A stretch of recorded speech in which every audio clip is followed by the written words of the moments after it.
Good evening, ladies and gentlemen, and thank you for joining me on the third evening of the ACCA Strategic Business Leader Practice to Pass webinar series.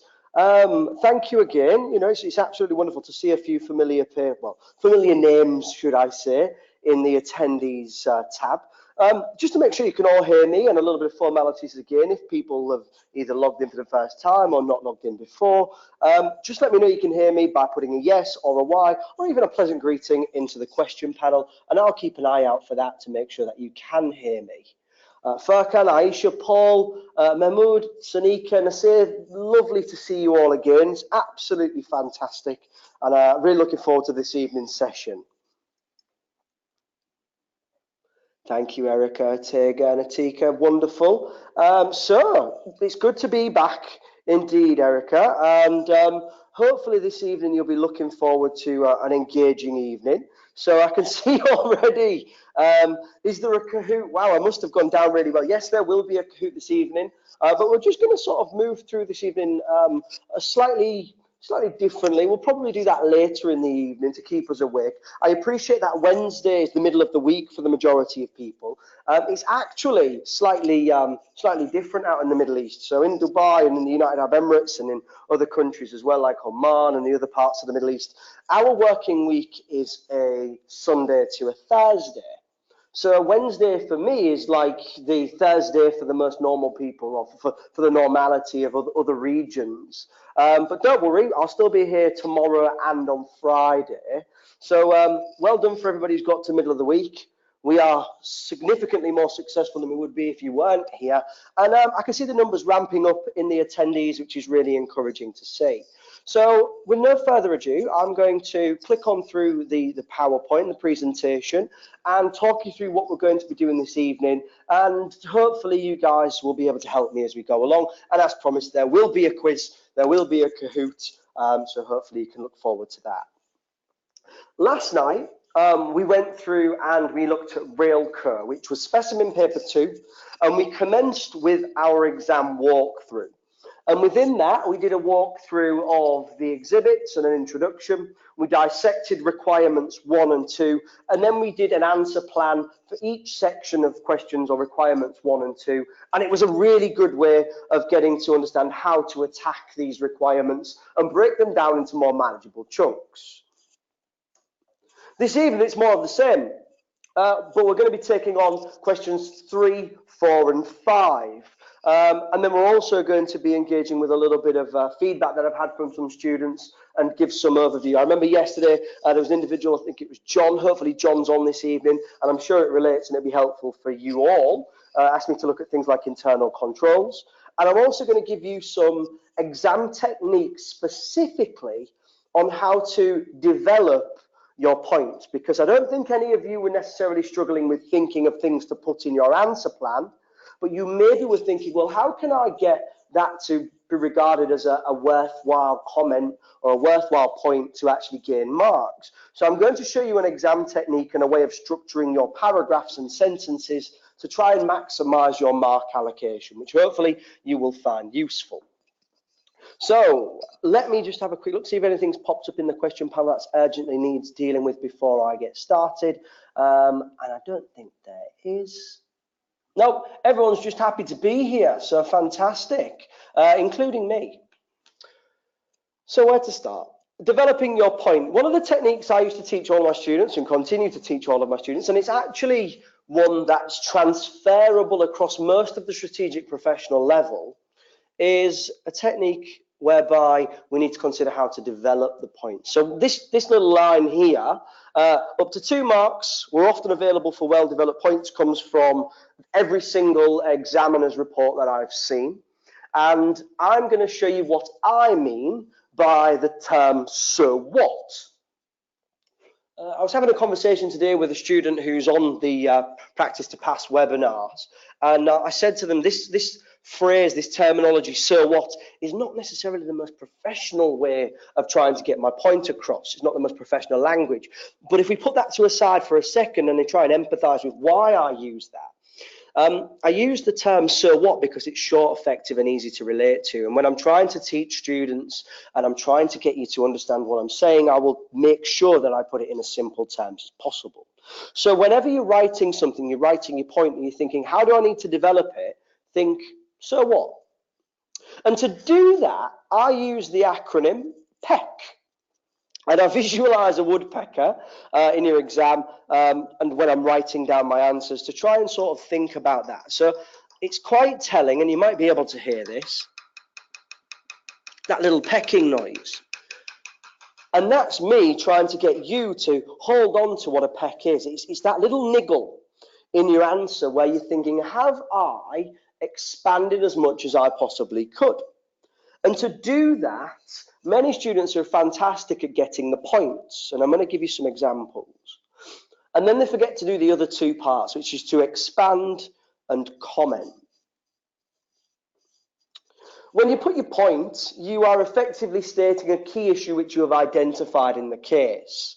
And we'll give examples as we go along. When you expand, you're explaining that why is this an issue or why you have identified this point. So you're explaining, you're going further, you're expanding, and that might get you the 1 mark or maybe, half a mark, the first little 2 parts. But where you'll actually get more marks and you'll get the full quantity of the 2 allocated per well-developed points is your comment. And your comment is going to be a link relating to the impact on the case study and scenario. If I give you an example from Railcode, and this specifically relates back to question or requirement 2B, and we say the point around their internal controls issues. Now, John, you talked about internal controls, or you asked me to talk a bit more about internal controls, so this is where I'm coming in here with this. Your point was that there was 40% of stations which do not have ticket barriers. All right, and loads of students saw that. In fact, I think everybody did. When you read the scenario, you're looking for internal control problems. That was one that jumped out to most people. Hang on a minute, loads of stations don't have barriers. And if I was to put that on my answer paper and leave it there, you would probably score half a mark. But that's not good enough because we're looking for more than that. And we're looking to really squeeze out the most for the points that we have found in the actual scenario. So to expand upon that, I then go further to say this has led to more fraud on railcar trains as the passengers are not paying for their tickets. Okay, so we've expanded, and it's better than just having your point. If you said, okay, this is actually an explanation of the point, and you might get maybe another half a mark for that expansion. But where you really gain some more credibility and you get the overall 2 marks would be where your comment comes in. This is the big so what. So far we've said 40% of stations do not have ticket barriers. This has led to more fraud on the railcar network as passengers are not paying for their tickets. The comment is, as a result, this will lead to a significant reduction in revenue. So hopefully, and I wouldn't mind a little bit of confirmation from your guys or from in the question panel, hopefully you can see how I'm pecking along. Do people see how that's working?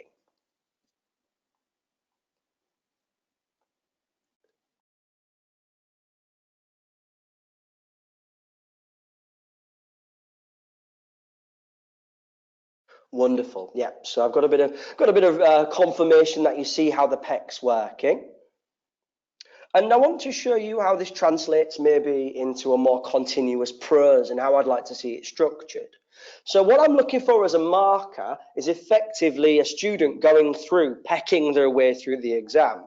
So, just tapping away, making sure that they actually are answering. So that point, expand, comment. Every time you make a point, expand upon it and then comment on it.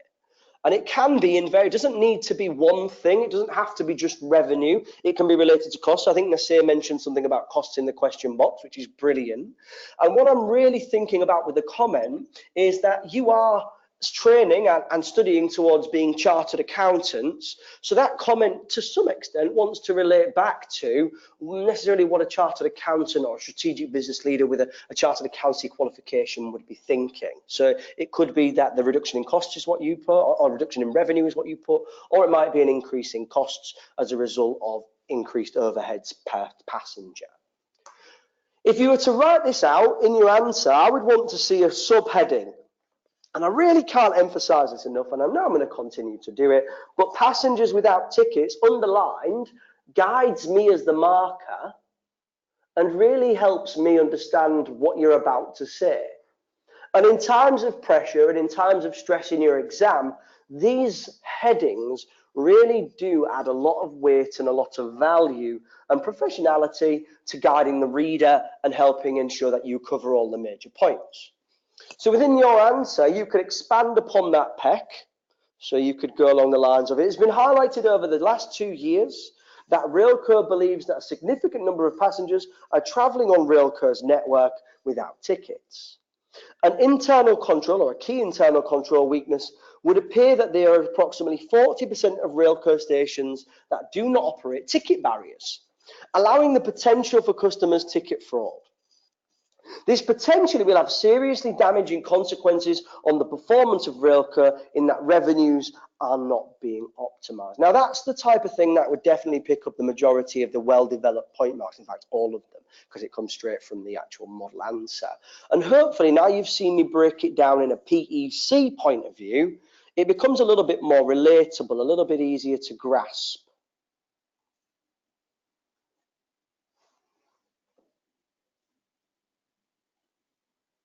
Sajid, does a spelling mistake make you lose marks? No, it does not. As long as it's particularly, as long as it's not massively ridiculous, the marker will do all they can to try and give you the marks. At ACCA, we have a policy of positive marking. We do not negatively mark. So if we can try and find a way to give you the marks, so for example, if you've got a small spelling mistake in there, it's really not the end of the world. But what I would say is try to get in the habit of not, but understandably, you may. I know I often spell things incorrectly. In fact, I think I did last night on my presentation. But it's not the end of the world. It doesn't mark you down. It just may possibly implicate on professional marks if it's consistently bad.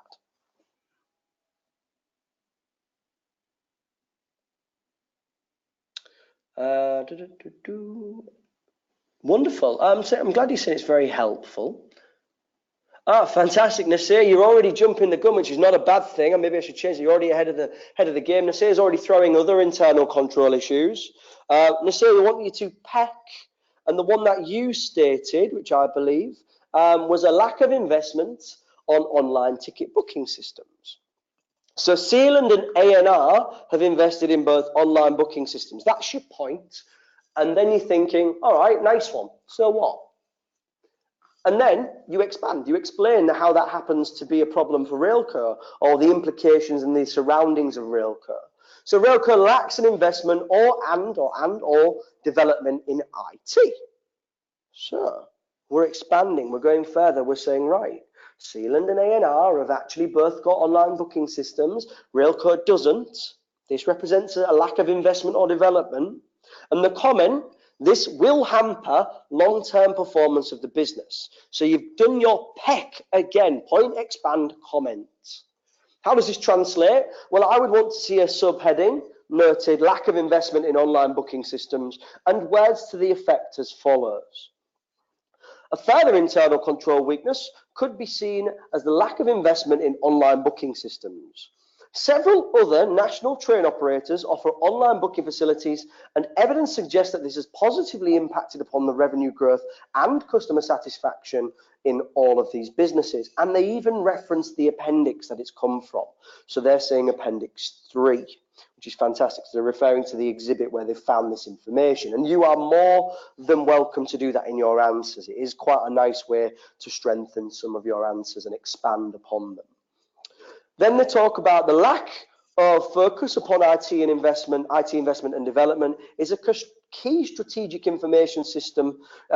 In the key strategic information systems could be seen as an internal control weakness and could hamper the long-term performance of Railco. So we've pecked our way through another internal control issue, and this approach, the PEC, doesn't just specifically relate to internal controls. You can do it for an evaluation of a strategy. You can do it on pretty much any type of answer. So what I've tried to do there is give you a nice way for those students who struggle to write more, to give you a nice way of thinking about how can I write more. I know what I want to write. I have the point in my head. I've done my answer plan, but I'm not sure how to go further. Well, when you want to do that, you want to peck. So subheading, underlined, state your point, expand that point by explaining what you mean and how it potentially has a sort of a ruffle effect within the case study, and then comment on that and link it back to the implications potentially around performance. So that brings me to the end of talking around PEC. Hopefully you found that useful. I know many of you engage with it, which is really nice to see. And it's just some of the little sort of gems that I hope would help students expand their answers.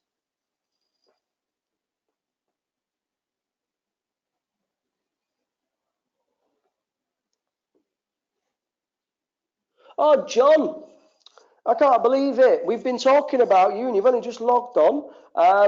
John, I was talking about an approach to expanding and developing your points within your answer. For the benefit of everyone, I'll just do a quick summary because bear in mind, John was the one who inspired this because it focused predominantly around internal controls. So you get your own little shout out. John, hopefully you can see this. So you get up to 2 marks for developing your points, well-developed points, and this is something that's consistent in all marking schemes and consistent within the examiner's reports. The framework I use, PEC, point, expand, comment, is where you identify a key issue in the case. So this, when we're talking about internal controls, will be the internal control weakness. You then expand by explaining why it is an issue, and then you comment by linking the impact back to the scenario. And the one that I'll go through quickly is that there is 40% of stations that do not have ticket barriers. That would pick up some credit. You expand by saying this has led to more fraud on the network of Railco because passengers are not paying for the tickets. And then you comment and you talk about the implication, and the implication here is as a result, this will lead to significant reduction in revenue. And then if you structure it within your answer, I'd want to see a subheading, passengers without tickets, and then written in a continuous format like below, so several sentences in a nice professional manner, and that will pick you up the 2 marks you're looking for. Similarly, I did a walkthrough of a PEC on Sealand and A&R and their online booking systems. I expanded by saying that Railco did not invest in IT, and my comment was that it would hamper the long-term performance of the business. Again, I'd want to see a subheading stating your point, so lack of investment in online booking systems, and then your PEC underneath, your point, your expansion, which is your explanation, and then your comment, which is the impact on the performance of Railco. John, that's what PEC is. Thank you very much for joining us this evening. Hopefully that's helped. I appreciate it was a bit of a whirlwind. Before I move into the requirement, cheers, John. Before I move into the requirement 3, I'm just going to have a quick look and see if there's anything I can help with in the question box. So here we go. I'm just going to go silent while I read it, so please don't think I've ran off. I certainly haven't.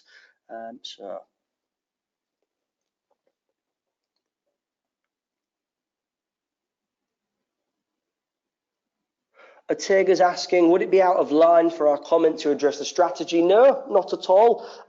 Your comment is very flexible to some degree. So as long as your comment's related back to the question, the requirement.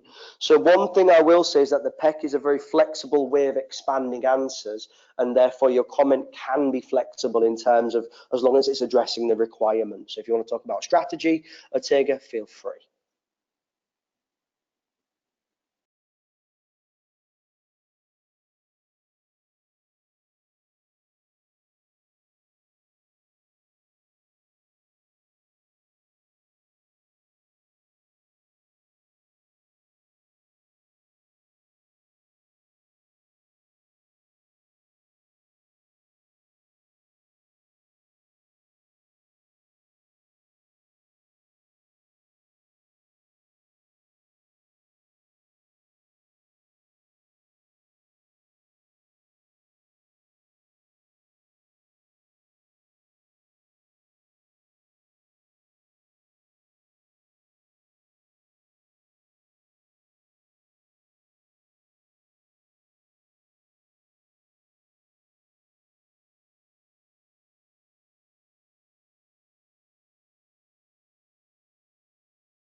Oh, good evening, ladies and gentlemen. It would appear we'd had a bit of an IT malfunction, and it's not actually the end of the world. So hopefully we're back on track and you can hear me. I do apologise. It appears that the screen was not moving forward for some of you, which is certainly not the outcome we wanted. So the IT team have been in touch with me, and thank you very much, Kishore, for your wonderful help. This wouldn't be possible without you, and therefore you're improving the quality of the experience. Just a bit of a recap then, so we'll keep moving forward, and if you do have any technical issues, please just fire them in the question panel and the IT team will be able to help.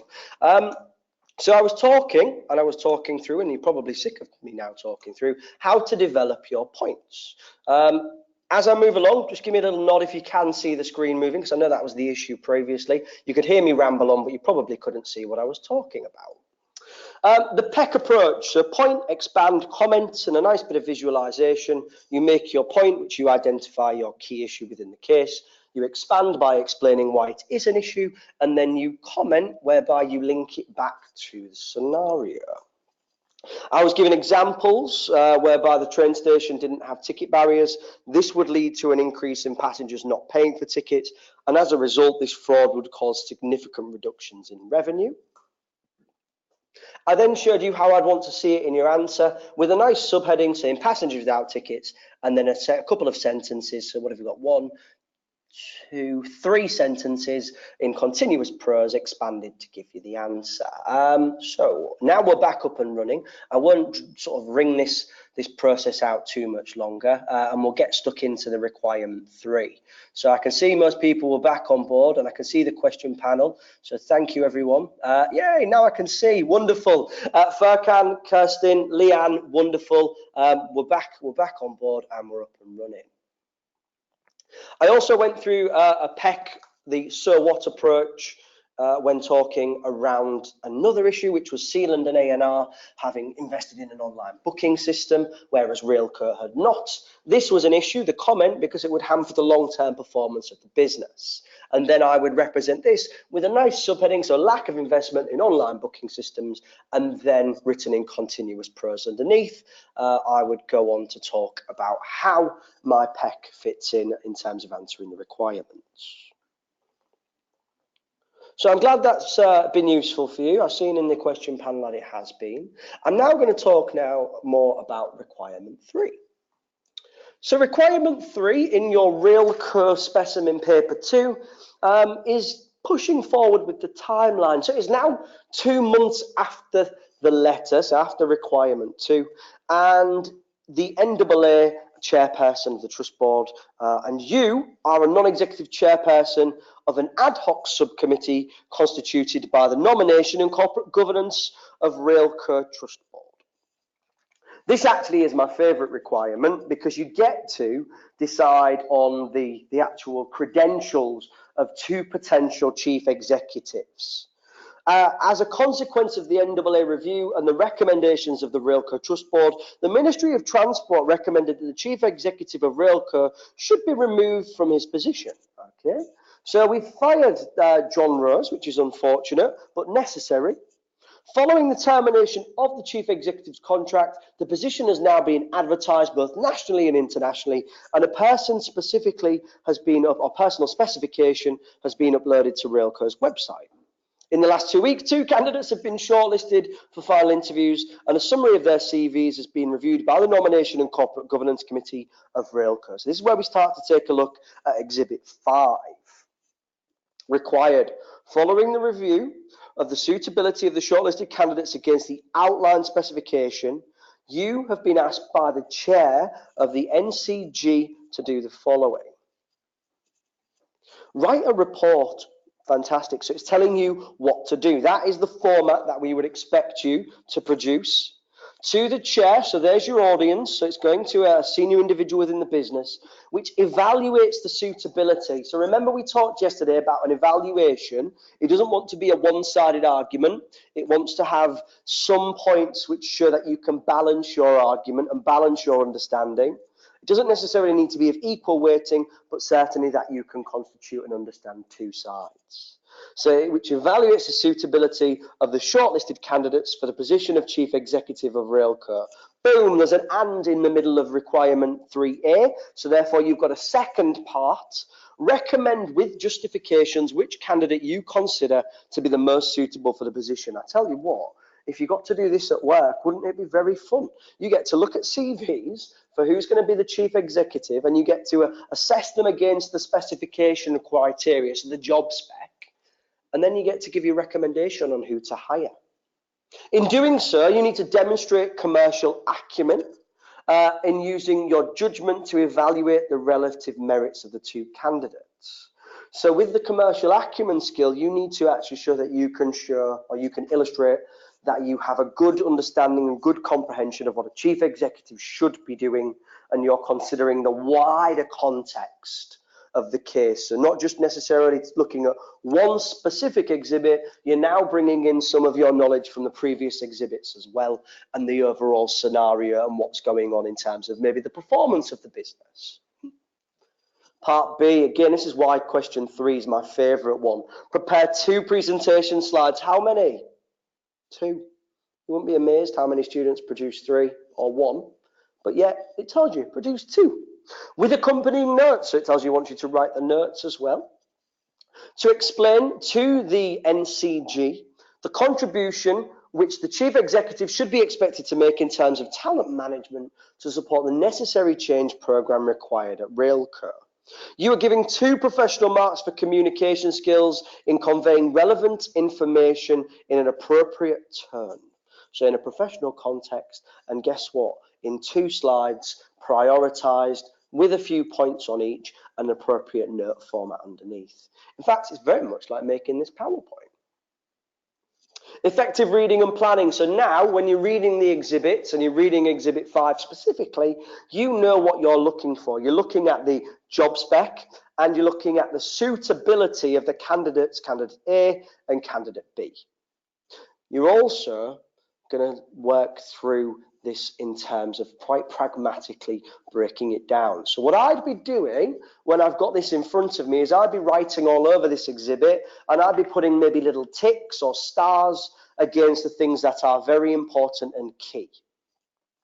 So if we look at the experience that is required, the knowledge, skills and abilities, and the personal qualities. So the job spec, the personal specification has been broken down into 3 areas. The experience, and the first point is that they should be working consistently at a chief executive level. Number 2, they must work within a complex political environment. Number 3, have a proven track record and specifically implementing cultural change, because we know that the culture at Railco has not been the most forthright and the most important issue, given that they had John Rose previously who would have had a detrimental effect to the culture. So we need to find somebody who can implement cultural change. And we also need to find somebody with the experience of building professional credibility with many different stakeholders. And here we've got the board, employees, public sector, and the media. So that's your necessary experience. The knowledge, skills, and abilities. The first one, a comprehensive understanding of the rail industry and in a political context, because bear in mind, Railco is a public sector organisation which is funded by taxpayers, and therefore the public are a significant stakeholder in this individual case. Number 2, have good leadership skills, in fact, well-developed leadership skills, and be able to promote and positive and motivate cultural organisations, or organisational culture, should I say. The next 2, an ability to develop relationships with all stakeholders and a good financial and commercial awareness with strong analytical skills and problem solving. In the green, we've got the personal qualities, an ability to deliver under pressure, commitment to developing employees, a commitment to service excellence, which is strategically important for this business, given it's a service-driven industry in the rail industry, Railco, and lead from the front, an honest and straightforward style which gains the respect of others. So you've given a little thought to what you're looking for, and in doing so, you'll be going through these CVs on Exhibit 5, and it's quite nicely broken down into professional experience, so that matches up to the job spec, experiences and duties, and then key skills and competencies. So what I would like you to do for the next 3 minutes, so what's that, in 180 seconds, is go through these two CVs and try and find the good and maybe not the, no, I'm not going to say bad because neither of the candidates are bad. And remember, you're doing an evaluation. So the good points for each one, and then come to some form of conclusion in yourselves as to which candidate is the most appropriate. And that will form the basis for your answer plan and the basis for how you're going to go forward writing up your answer. So what time is it now? It is 31 minutes past. I'm going to say, yeah, 3 minutes will be enough time to just have a quick read through these two CVs and find out what's good about each of them. And in doing so, tell me what you think is good about candidate A and tell me what you think is good about candidate B, and maybe give you recommendation as well in the question box. So in fact, it's gone a minute, so I'm going to come back in at 35 minutes past.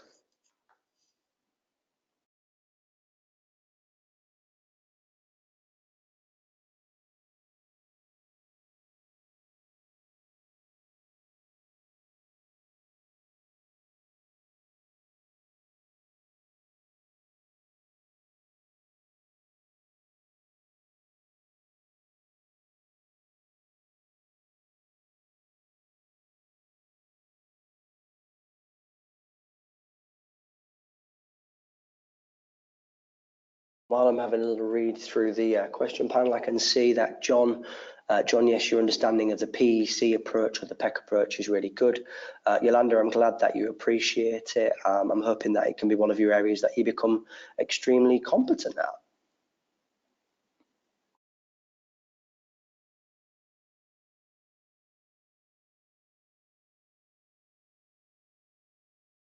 Sanjid, yes, we'll have a look at question 3B in due course, my friend. So have a go at 3A to start with. So 3A is simply asking which of these two candidates do you think would make a good chief executive?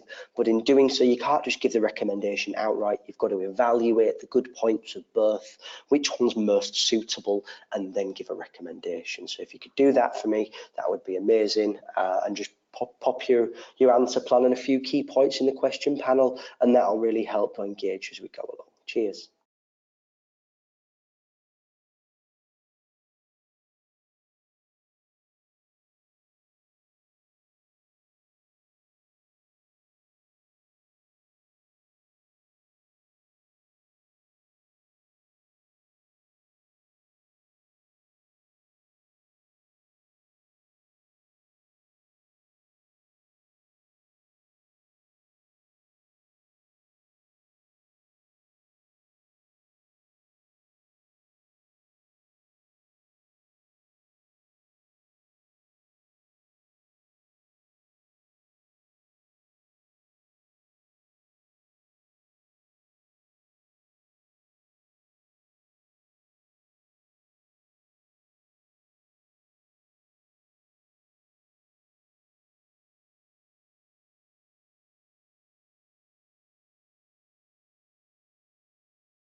Work coming in on there. I can see, what have we got here? So we've got Erica, really good in sort of figuring out which candidate. I'm not going to reveal to anyone yet, but hopefully everybody can make their own assertions.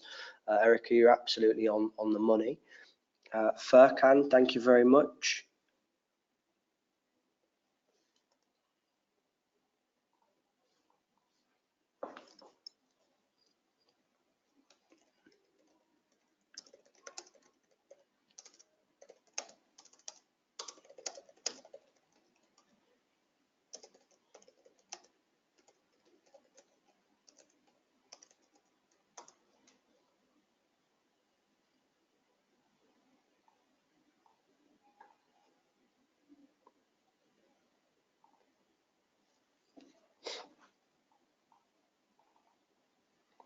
Nasir, well done, my friend. I like the fact you've made your recommendation. What I'd like to see is your rationale for that.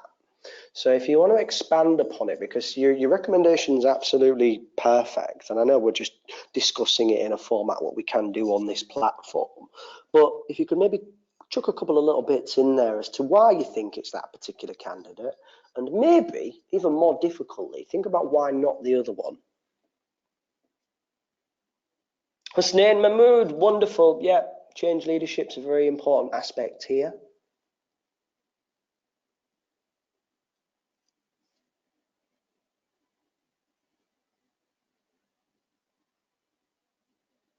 Furkan, wonderful. Erica, outstanding. So Erica's talked about why one of the candidates is possibly less suitable than the other, although highlighted their key strengths as well. So it's showing that Erica understands the term evaluation and really gives me a lot of confidence that you're able to do so.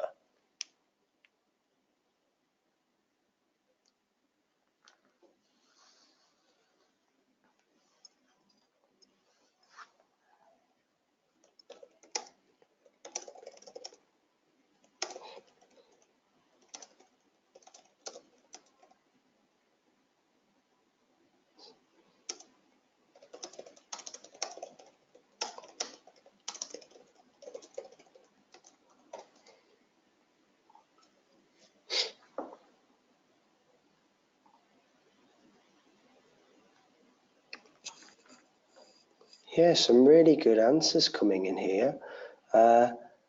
Hassan, Hussein Mahmood, right? I think I'm going to come back in because I'm actually going to say so far this is probably one of the best answers in terms of the best questions that I've seen you guys engage with. So lots coming in the question panel. If I haven't read it out, I do apologise, but pretty much everyone's got the same conclusion as what I have. And if you haven't, then let's see how we go about this. So if I go back through this now, I've had to split the CVs in half. So I'm pulling out what I see as important factors. So candidate A has chief executive experience of JPS Express, which is a large passenger rail service in an operating country called Jayland, and is currently there. And has also got chief executive experience of Beeland Oil, which is a multinational oil and gas company for 9 years. So if I was going to say that's a good thing because it's ticking the box in terms of the experience requirements. So that's a positive. Develop strategy and missions. Responsible for all aspects of human performance and enterprise human talent development. Several complex systems infrastructure investments, which is something that would come in really useful in a rail company. Close liaison with national government regulators and rail interest groups. That's important, given the stress and the necessity of having good stakeholder management.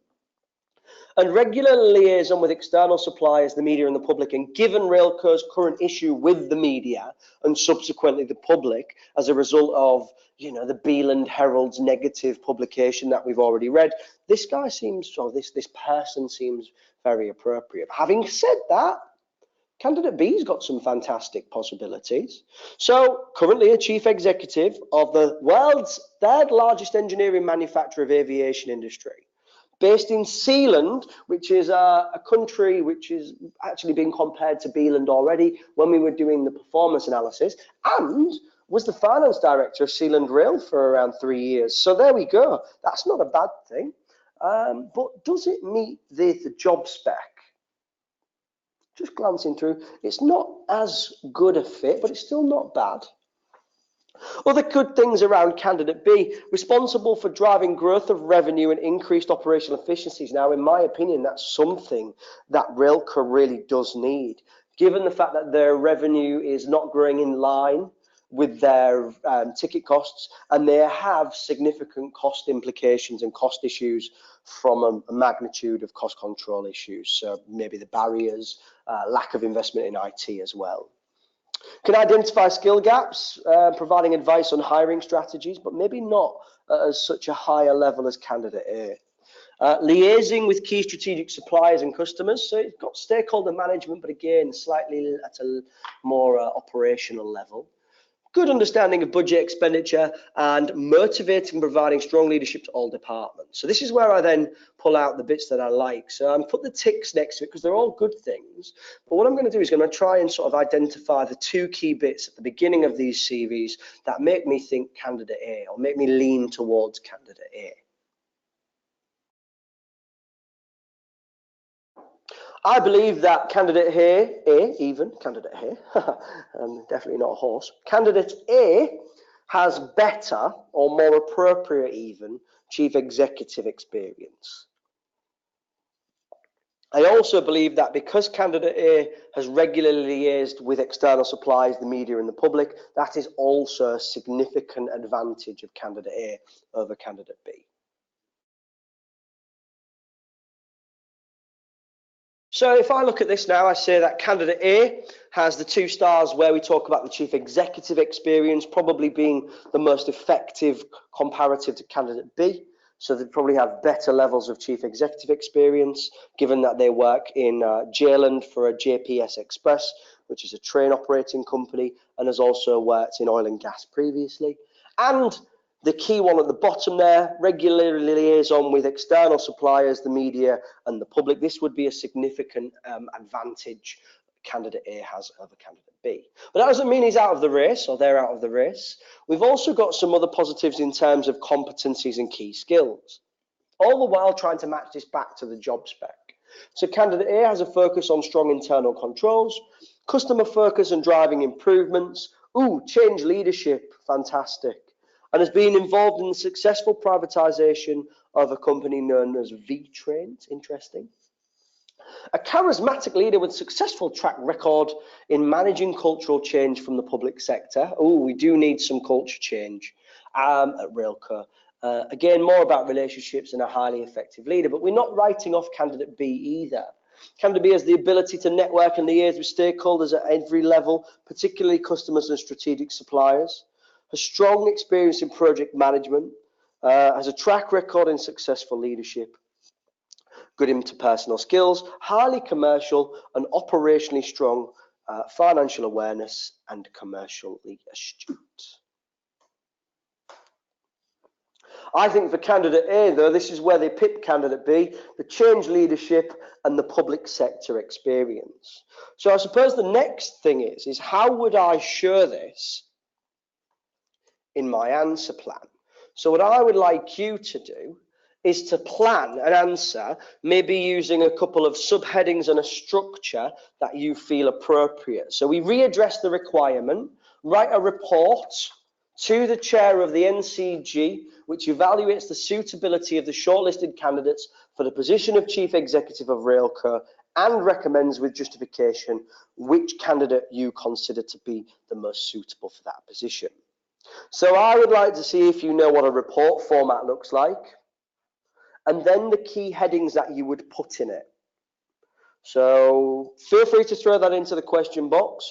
I'm going to give you just a couple of minutes to have a think around that. I do apologise. I'll dismiss my notifications. So I have a few minutes just to think around that. So what does a report format look like? And if you don't know, don't worry, it'll all be revealed shortly. And how would you structure your answer plan?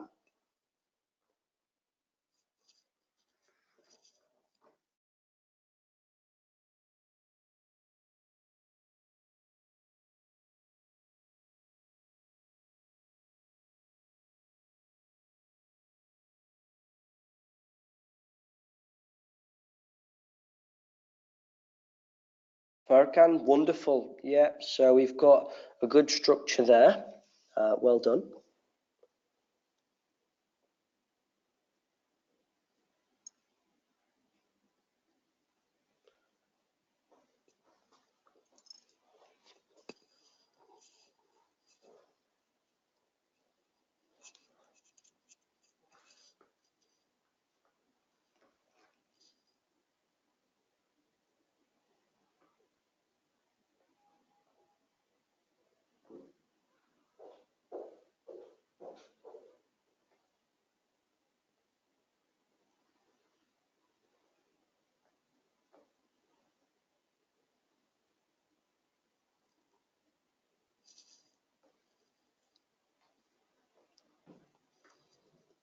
Yeah, so what I would like to see in your answer plan is a few sections. So I would like to see your report format, which many of you have got right.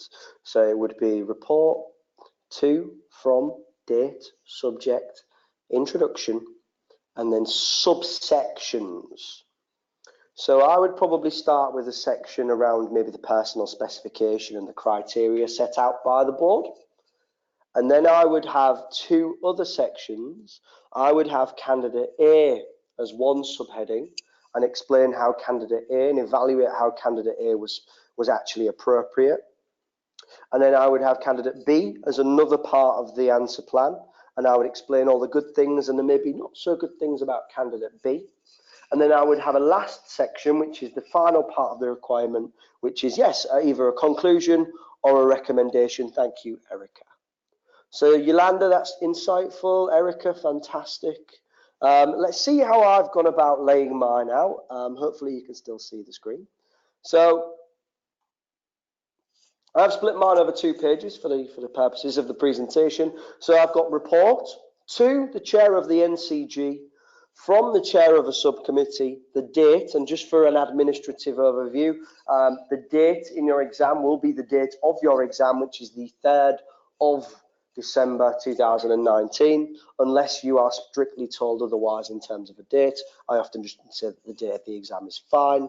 The subject is a review of the candidates for the Chief Executive of Railco, and your introduction introduces what the report's all about. So you could have words to the effect of, in this report, I will be looking at the 2 candidates for the selection of the Chief Executive of Railco and giving my recommendations to the chair of the NCG. First section, personal specification, which is set out clear criteria for what you're looking for. So your experience, knowledge, skills and abilities and personal qualities, well, these were given to you in the actual exhibit. So you're not going to copy them out word by word, but you are going to structure them so you're telling the chair of the NCG what you are looking for.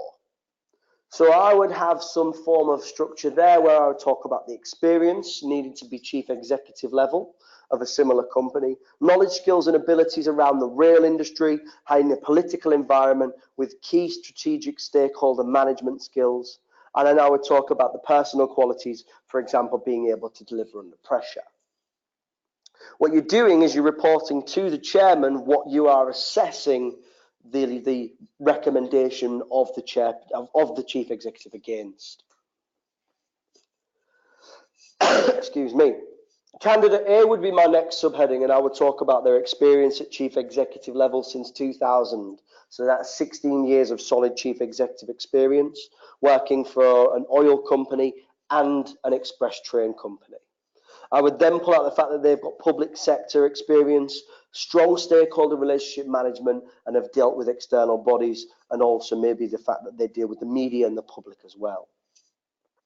Candidate A also has change leadership and human performance management advantages and a focus on strong internal controls. The next section of my report would be candidate B. I would state not currently working within the rail industry at chief executive level, however they have previously for Sealand, currently is at a large aviation organisation and has excellent financial management skills. So this is where you're evaluating. Although they haven't necessarily got all the experience at chief executive level that we're looking for, you are still giving the positives of the individual. So they've got strong financial management, focused on revenue growth and operational efficiencies, however has limited evidence of managing stakeholder relationships or change management. So that's where your evaluation comes in. You're trying to sort of look at the opposite side of the spectrum here. Everybody in the question panel recommended candidate A, which is fine, but the recommendation in itself gets you 0 marks. It's a recommendation with a justification. So the reason that I chose candidate A, and most likely the reason you all chose candidate A, was that this individual had public sector experience, had worked with complex stakeholders, and change leadership skills. So hopefully you have a good understanding of how you would structure that report. So it would be to, from, date, subject, introduction, subsections, so a little bit about the job spec, candidate A, candidate B, and then a recommendation, and for that you would pick up literally all of the marks. How the marks are spread out from a marking guide point of view: up to 1 mark for each relevant point, which clearly evaluates each shortlisted candidate. Award up to 2 marks for a clearly justified recommendation. So only 8 marks available, and then 2 for commercial acumen. To get 2 commercial acumen marks, the candidate has demonstrated excellent commercial acumen using the personal specification to form a clear judgment of the requirements of the role. The candidate has demonstrated strong awareness of the factors impacting on the successful contribution of a new chief executive and has made sound judgments on the choice of candidate. This leads me now to wrap up and finish my answer plan and my talk through question 3A. But before I do that, I'm just going to see how everybody's getting on and if anybody's raised any concerns, which they haven't, which I'll take as a positive. So what we've got so far is that we've got the conclusion. Erica, thank you. Yolanda, John, Furkan, Nasir, all this input is really good. Atega, thank you. Ishmael, absolutely fantastic. Aisha as well. I really thank you for being engaging. The next part now is question or requirement 3B. So to go back to it and just to split it up, we've got 14.4 minutes, so we'll round that down, 14 minutes to deal with an 8-mark requirement, which wants you to draw up 2 presentation slides. This would be a gift in your exam. I know that one individual wanted me to expand upon what to do here. So I'm going to give you a template within the plan as well. Prepare 2 slides. So if you get this type of requirement, the plan can be done and the answer pretty much hand in hand. You want to take your sword, and if you're thinking, hang on a minute, what are you talking about? I'm talking about your ruler. You need to take your ruler, draw a presentation slide box on your answer page or answer booklet. So maybe take up half a page doing that. And then underneath, you want to write the subheading notes, underline it, and then put your notes underneath there as well. What you're talking about, well, the first slide, we'll want to talk about talent and maybe the term talent management in there as well. In fact, definitely the term talent management in there. And then write the notes underneath there as well. And then the second slide, also this one, wants to talk about the contribution of the chief executive in talent management. So for you to successfully answer this, you need to understand what talent management is. And if you don't, then actually just use some form of your educated guess, and I don't often say that, but maybe a common sense approach of an understanding of what talent is, and maybe why it's important to manage that talent. So for example, progression planning within an organization of individuals who are ACCA students. And then the second slide, to support the necessary change program required within Railco, you want to talk about the contribution that a chief executive makes. And you need to consider who the chief executive is within an organization, which is very much a talisman for a business which tends to attract strong talent. This is the template. In fact, so this is an answer plan that I'm requesting you to do, and this is the template I would expect. So slide 1, talent management and notes underneath. And I will give you a minute or 2. In fact, I'll give you 5 minutes to do both parts of this. So slide 1 is talent and talent management, and slide 2 is the contribution that the chief executive makes. So have a little go at doing an answer plan for that. And then when I get back, which will be in 5 minutes, and I'll talk as well as we go through, we'll discuss it in some more detail.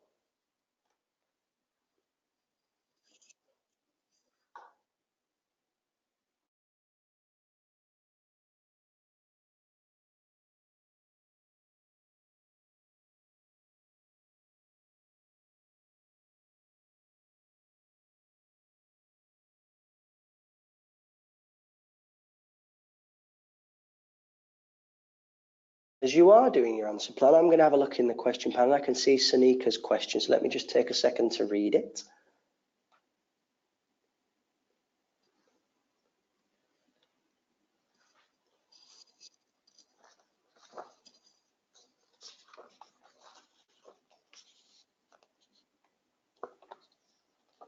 So Sanika's question is very appropriate, and I get asked this a lot. How can we know in the exam how many marks will be allocated and how many points are required? And it genuinely comes from lots of practice, Sanika. So if we look at the previous requirement, well, we've got that to hand, so 3A, you got, let me just find this, up to 1 mark for each relevant point, which clearly evaluates the shortlisted candidates, and you could be awarded up to 2 marks for a clearly justified recommendation. You will understand how the mark allocations work by doing more and more practice and taking a note within the ACCA resources and also the approved learning partners. So maybe your Kaplans or your BPPs or your First Intuitions. Their exam kits also show you how the mark allocations are split.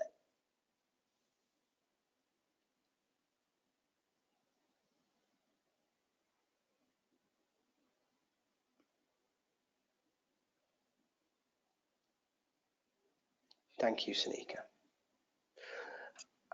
Have a go at part B. So part B, draw out the slides on your answer plans. I'm hoping you've got a bit of paper to hand. If you haven't, just draft up a few points.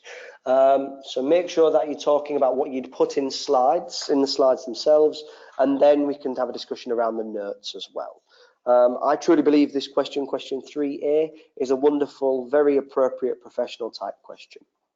The sort of thing that you'd be expected to do within a leadership position, which is to look at the appointment of chief executives or the appointment of any individual, so the recruitment, and also give presentations as well.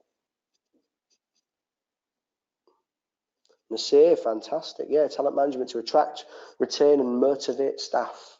By all means, I'd like to see that on your slide.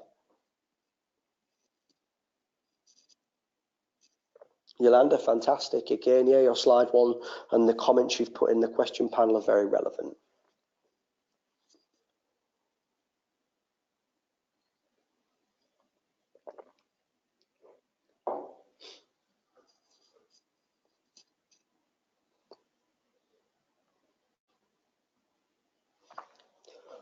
Husnain, you're absolutely along the right lines as well, talking about long-term objectives, talented individuals, and the management of these through recruiting, retaining, motivating, and deploying the personnel which are required in these areas.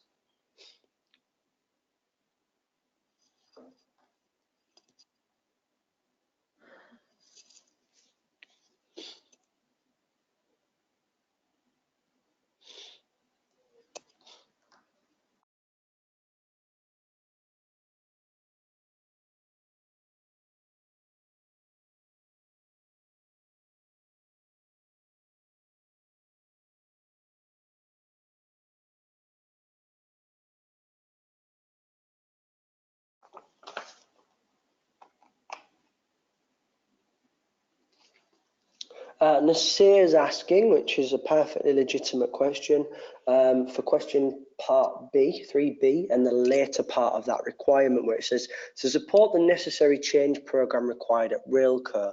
Nasir is asking what type of change is it talking about? Well, in all honesty, it's going to be the change in terms of bringing in a new chief executive. So bringing a new chief executive will instigate the necessity of change in terms of organizational culture. And you've got to think about it from a big point of view. So currently, or previously, should I say, because the timeline's evolved, the last 2 months, we got rid of our chief executive, John Rose. And then when we get the new chief executive, we're going to need to change the culture of the organization. We're going to need to change some of the understandings within it. So therefore, you need to actually have a chief executive who can manage the current talent, but also attract new talent to companies like Railco.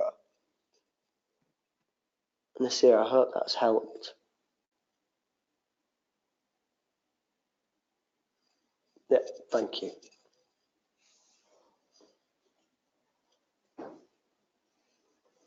Okay, Yolanda. Yolanda's popping in a meeting, so I hope your meeting goes well, Yolanda, and we'll see you in 20 minutes. Kennedy, wonderful. Yeah, talent, motivate employees, allowing, supporting, allocating tasks, fantastic. So you've got a good understanding of talent management And Ismail, wonderful again. I've not seen anything incorrect, which is absolutely brilliant. And you do sometimes in the chat panels, you get people who are very brave, and sometimes they might get things wrong, which I do actively encourage because we learn from our mistakes. I'm now going to talk through my answer plan, and as we go through it, give me a shout if you want me to elaborate on anything. So just before we do that, hopefully I can go back to this. Prepare 2 slides. Again, I just want to emphasize that it's 2 slides, and I know it sounds a little bit condescending. I do not mean it to sound condescending. I just want to reiterate that many students, when I've set this question before and left them to their own devices, will produce 1 slide or 3 slides, and in that instance, will score very lowly. 2 slides with accompanying notes, and many students, in fact, you might have seen in one of the examiner's reports when a similar requirement was set, they either did slides or notes or neither. So it's important that you do take a ruler in to draw out the slides, and it's important that you put the notes underneath.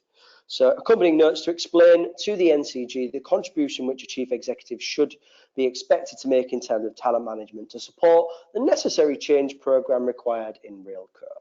Slide 1, talent. The natural aptitude or skill which can contribute to the organisation's performance. And talent management, and many of you were saying words along this and you'd have got the marks, to attract, identify, develop, engage, retain, deploy the valuable employees, which is critical to Railco.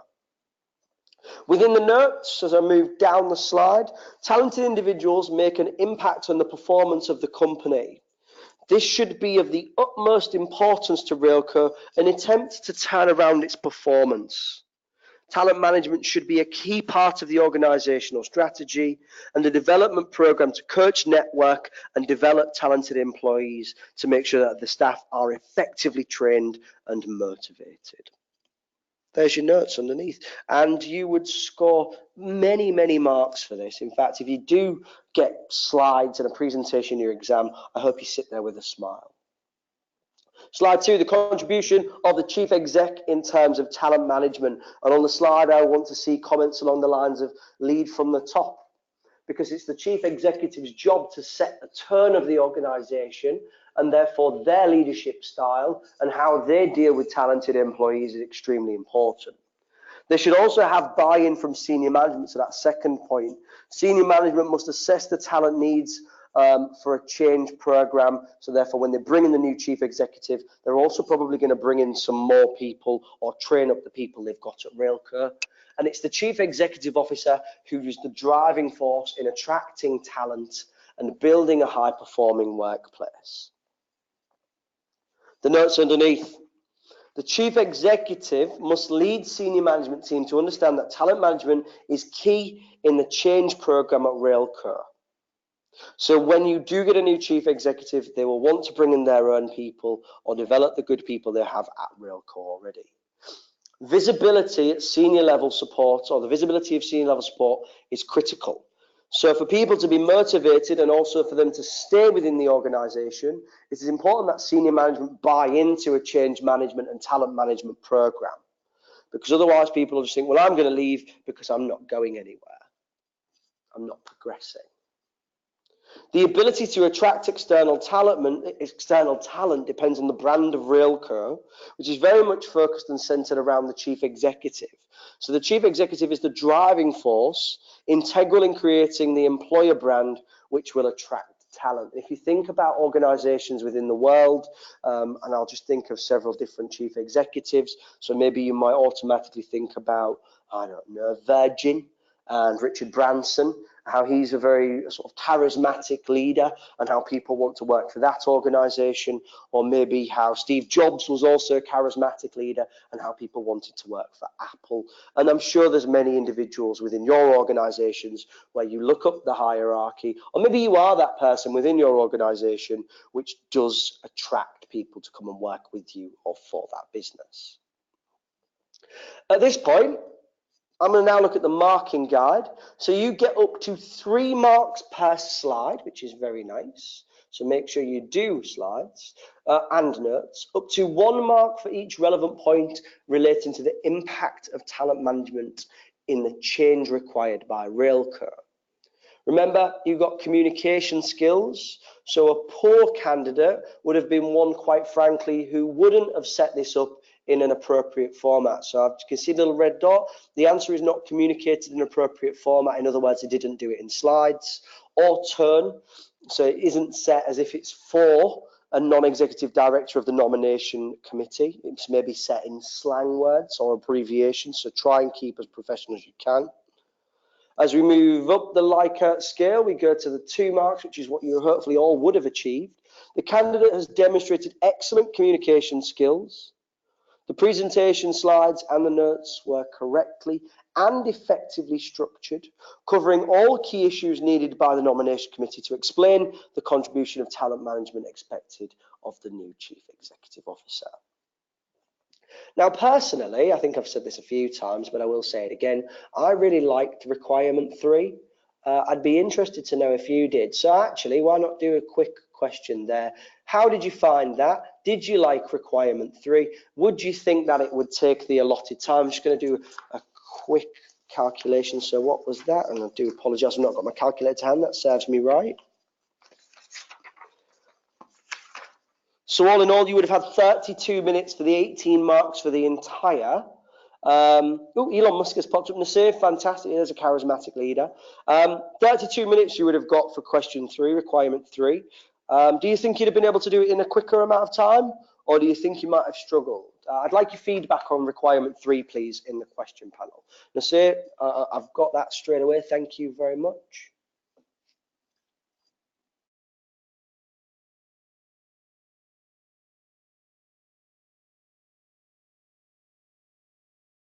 Yeah, most people are saying they actually quite like that requirement. Did anybody dislike it? But you're more than entitled to. I suppose what I'm asking really is, would you like that question or that style of question in your exam?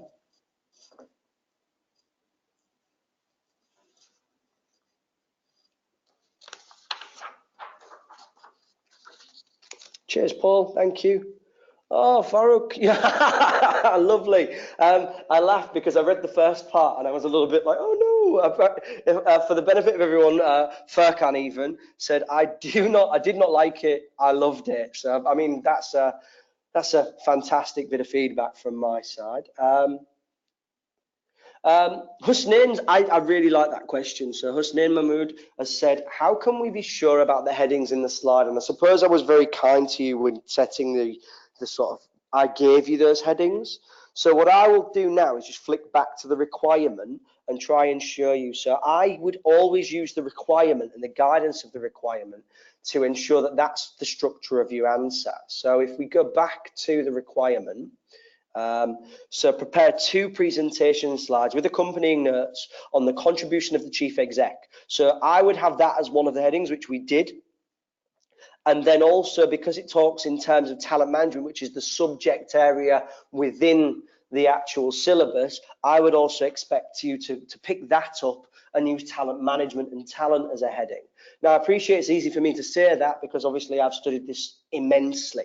But if you get a question, and we will look at, I believe there is another requirement. Yes, so we are looking at some more slides over the next 2 evenings, so Thursday and Friday, and I'll try and make a point of where you get your headings from.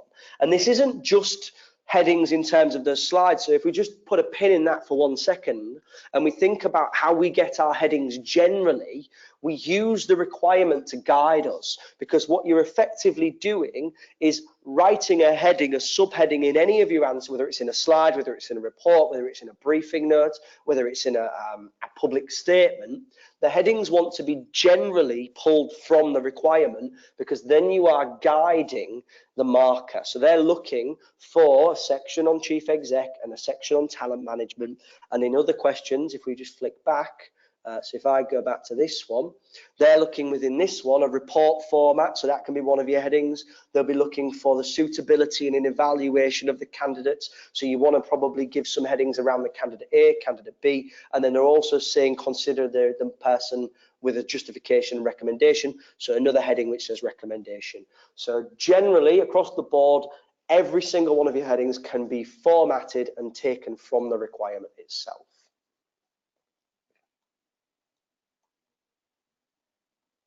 moving forward, and before I do that, yeah, there we go, back to 3B. I'm just going to have a look and see how everyone else's comment on it. So generally everyone's quite positive.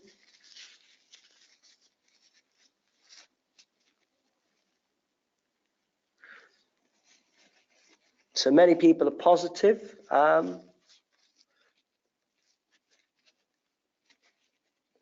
A few people are coming on now. The bullet points. So first of all, how do you find the headings? The headings are pulled from the requirement. The bullet points are effectively reversed engineered from what your notes want to be. So your notes are written underneath it in continuous prose. And what I would say is that it might be worth having a quick look at the answer for this one if you're still a little bit hazy. So the full answer for this one in the specimen paper 2, which you will hopefully have as it's a handout, because that does give you quite a good understanding of how the notes are written. They are very brief, and to some extent they're still quite large, given the model answers are always a little bit overly long. John, do we need to put notes in bullet points? I would advocate no. I would write the bullet point. I would write the notes in continuous prose in sentences underneath.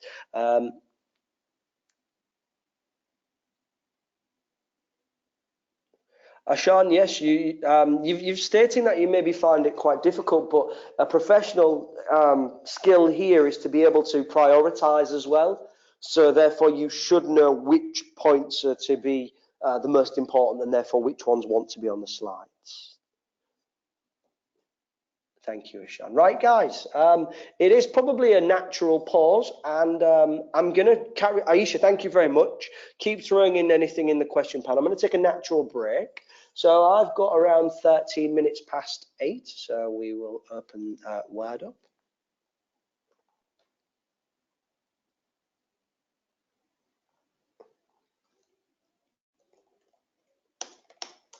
And it is 8:13, and we will come back in 15 minutes. So let's say 28 past. Start that again. 28. Let's make that a bit bigger so you can all see it. So we're going to take 15 minutes now, so we'll have a comfort break, and keep throwing any questions you've got in the question panel. And when we get back, we'll do a Kahoot. So this gives you enough reason to come back. We'll do a Kahoot. For anybody who hasn't done a Kahoot yet, so maybe you weren't on last night's session, you need to go on to Kahoot, KAHOOT.IT, and then we'll have a bit of fun when we get back to make sure you're all still awake. See you in 15 minutes, and I'll round that extra minute up because I've carried on talking.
Hey folks, just 5 more minutes. So if you are still online, fantastic. I've not ran away. Just 5 more minutes, and then we'll get back to going through our presentation and doing a Kahoot. See you soon.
Right then, folks, we'll kick back off.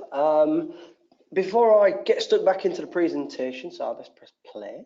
I just want to make sure that there's nothing I need to address in the question panel. All I can see is that Furkan is very excited for the Kahoot. So what are we saying? Oh yeah, Nasir's put something very insightful. Notes should be in the turn as the person explaining slides. So I think that's actually probably better than I could put it myself. Nasir, I hope you don't mind. I'm going to steal that. Oh, steel's probably a bit strong. I am going to use that and credit you in the future because you've really hit the nail on the head. You are making a presentation and the notes underneath said slide want to be written in a tone as if somebody would be able to present from what you have given them. So thank you very much, Nasir.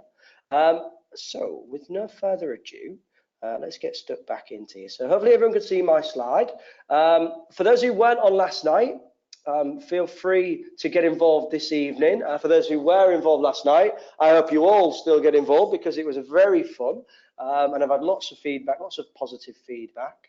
So Kahoot is an interactive game, for those who haven't played it, which can be found on the search engine of your choosing. You just type in Kahoot, K-A-H-O-O-T, and the website you want to go on is kahoot.it.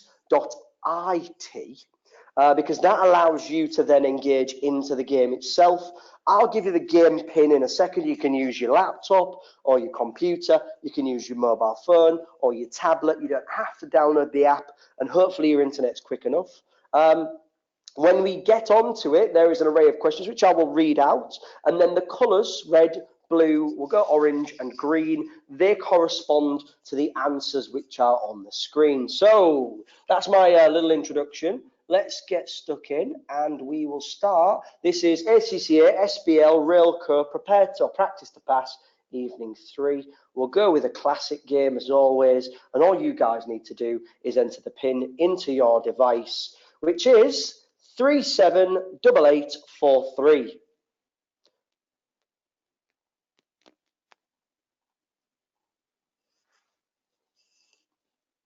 DD's the first one in, which means that they're obviously very excited. Hassan, AA, oh wow, it's flying in. Furkan's in, wonderful. Hi, Jamie. Thank you, Cher.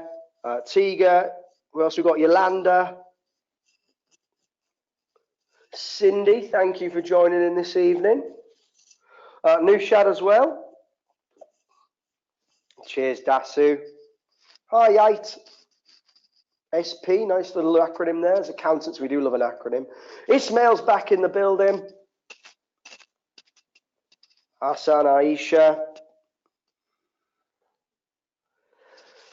ET, extraterrestrial. I don't think that's what that stands for. Hi, Mavis.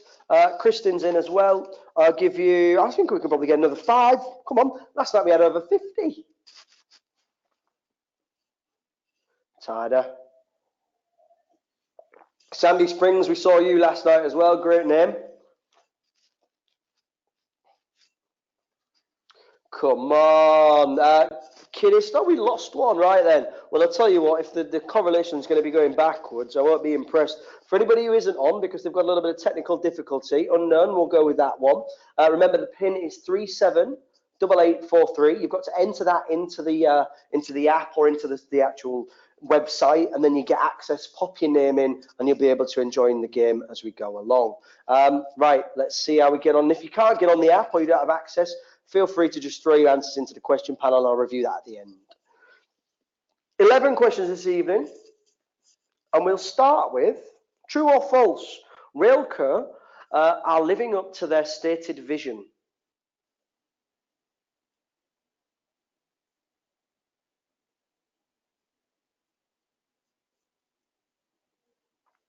So you might remember their stated vision, you might not. It was in the first of the exhibits, and you need to decide whether they are actually achieving their vision or not. And the 17 of you got it correct, is that it's false. They are not living up to their vision, and therefore they are not actually meeting the needs of the people that they are serving. Furkan, no wonder you wanted to play this. You're top of the leaderboard. Didi, Hassan, and we've got 2 others as well. So this one's a quiz. What was the headline written by the Beeland Herald? Was it Railco equals go slow?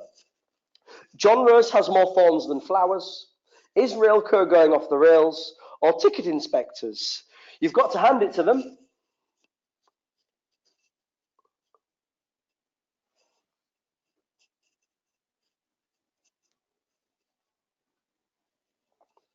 Come on then, guys. We've got 5 seconds to go.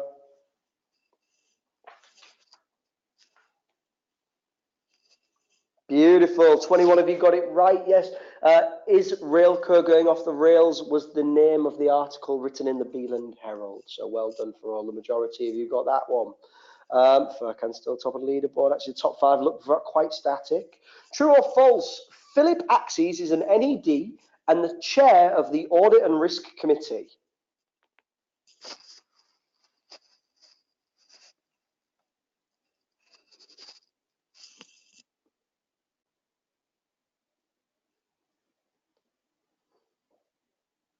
I can hear you frantically flicking through the pages of the exhibits to try and find this one.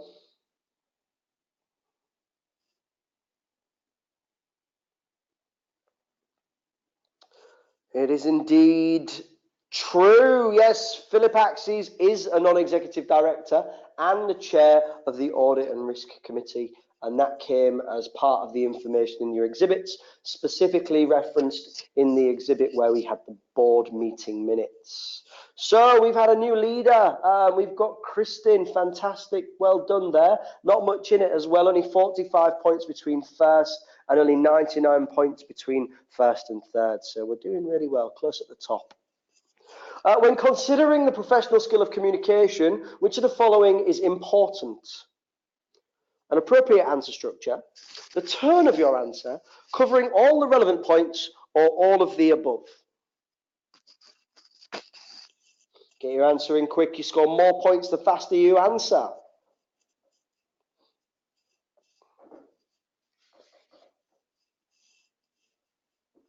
Fantastic. 30 people have got in already. We've got 5 seconds to go. 23 went for all of the above, which technically would be the more correct answer, but I was being very nice. If you'd have gone for any of these, you would have got it correct. Let's just take a second to reflect on this. Professional skills of communication want you to structure your answer appropriately. So if they ask you to put it in a report, put it in a report. If they ask you to do 2 presentation slides with accompanying notes, make sure you do it. The turn of your answer, and we can be quite general with this, all of your answers want to be written in a professional manner, avoiding any slang or maybe common talk, whereby you would address your boss, client, or colleagues. Therefore, your turn of your answer, and they cover all the relevant points, and therefore you would be able to get the communication marks. Saknia, yeah, wonderful, top of the leaderboard. Hassan, all in capitals in second, Sanika in third. So we'll keep moving forward. Up 6 places as well. We'll give ET the highest climber. So well done on that one. Question number 5. The term fiduciary duty means that a director should act in good faith and in the best interests of the company. True or false?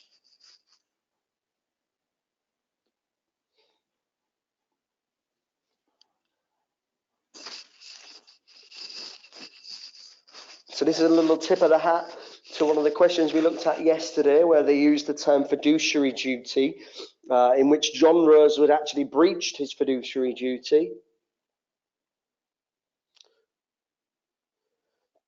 31 of you got it right. The highest percentage and the biggest majority of people went for true. A fiduciary duty is a direction of accountability, whereby the directors should act in good faith in the best interest of the company, as the company technically is the principal and the director is the agent. Sakanina, well done. Yeah, still on top. Hassan in second and Sanika in third. We're looking really good so far. So we're about halfway through now. According to the Higgs report of 2003, what was the acronym that you can use to help remember the 3 key roles of a non-executive director?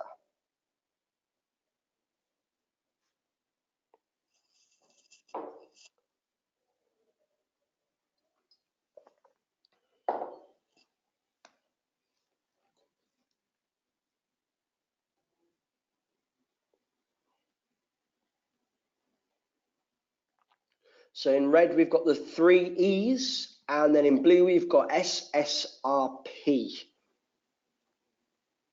Oh, fantastic. I tell you what, that's encouraging. 29 of you went for SSRP. And I'll tell you what, if you can remember what that stands for, and I'm going to pause for effect, then even better. See, SSRP means strategy, scrutiny, risk, and people. They're the 4 key roles of a non-executive director. Whereas the 3 E's, if many of you see that it's still got some relevance to the case, the 3 E's relate to value for money, and that is economy, effectiveness, and efficiency. But the one we were looking for in relation to NEDs was SSRP. Well done, the 29 of you.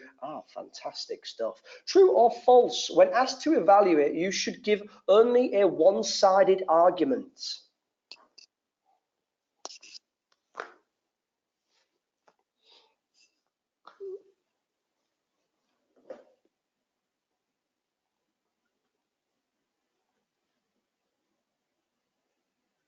Right, then how did we get on with that one? Bear with me 1 second, because I was just having a quick review of the question panel. Looks like we are doing pretty well. So here we go. 29 of you got it right. Fantastic. So yes, it is false. When evaluating in any form, whether it's a professional mark allocation or whether it's the verb within the question, you would want to give two sides of the argument, not necessarily equally weighted, because in life they are not always equally weighted. So moving forward now, how's the leaderboard looking? Top five's remaining consistent. Kristin is making a comeback with 3 in a row. You are on fire, Kristin. I hope not literally, but metaphorically speaking, that's always a positive. So keep up the good work. Number 8, a report should be or should have which of the following? 2 from date subject, introduction, sections with subheadings, or all of the above.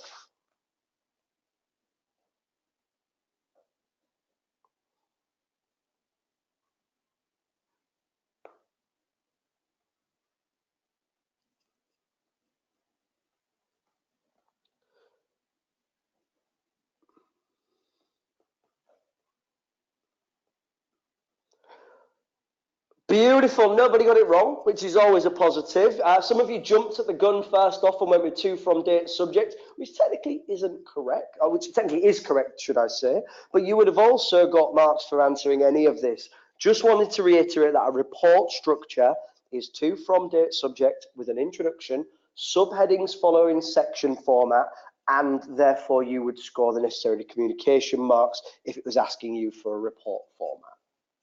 Well done, Sanika. You are on fire. A streak of 8 correct answers in a row, and you are sitting very well in second position, which is looking really good. So let's see how else we're getting on. A couple more questions to go. In relation to requirement 3A, which candidate was the most appropriate recommendation for the appointment as Railco's chief executive?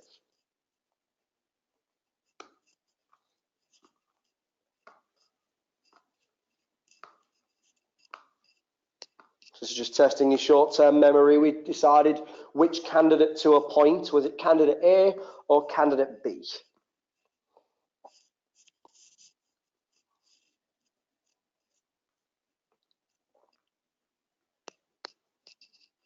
Three seconds to go if you haven't put answer in quick. Oh, come on, guys. 8 of you went for candidate B. I'm hoping that was a slip of the finger. It would have been and is correct to state that candidate A was the most appropriate. The reasons why we're going to explore now. Sanika's on top, well done. Select any of the following which made candidate A more appropriate than candidate B for the chief executive role at Railco.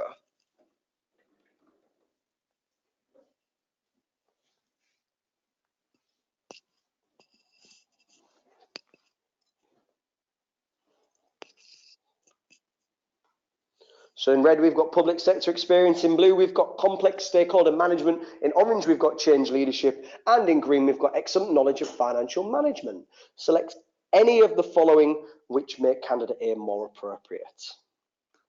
Yes, you could have gone for red, blue, or orange, but not green, because candidate A did have solid public sector experience, was able to complexly manage stakeholders or manage complex stakeholders, and had experience in change leadership, whereas candidate B was the one which specifically had excellent financial management knowledge. Only one of you went for green, which is very, very positive. So we are coming towards, I believe, the last question, and it could be any of you. Hello, Leeds. Fantastic for making it into the top 5.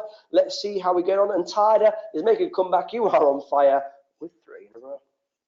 Last question. What approach should you take when developing your answer? Repeat the same point over and over again. PEC. Rewrite the requirement onto the answer booklet, or superfluous waffle and brain dump. And if anyone can see there's a random Pokemon on your page actually, doing a nice sort of dance for you there. 2 seconds to go, and the winner is... Oh, well done. Yes, 27 of you went for the correct answer, which is to peck, point, expand, and comment. 2 of you went for rewrite the requirement on your answer booklet. If I could, I would throw the stress ball I have in my hand at you, because that is certainly not what you need to do. Do not rewrite the requirement on the answer booklet. It is pointless.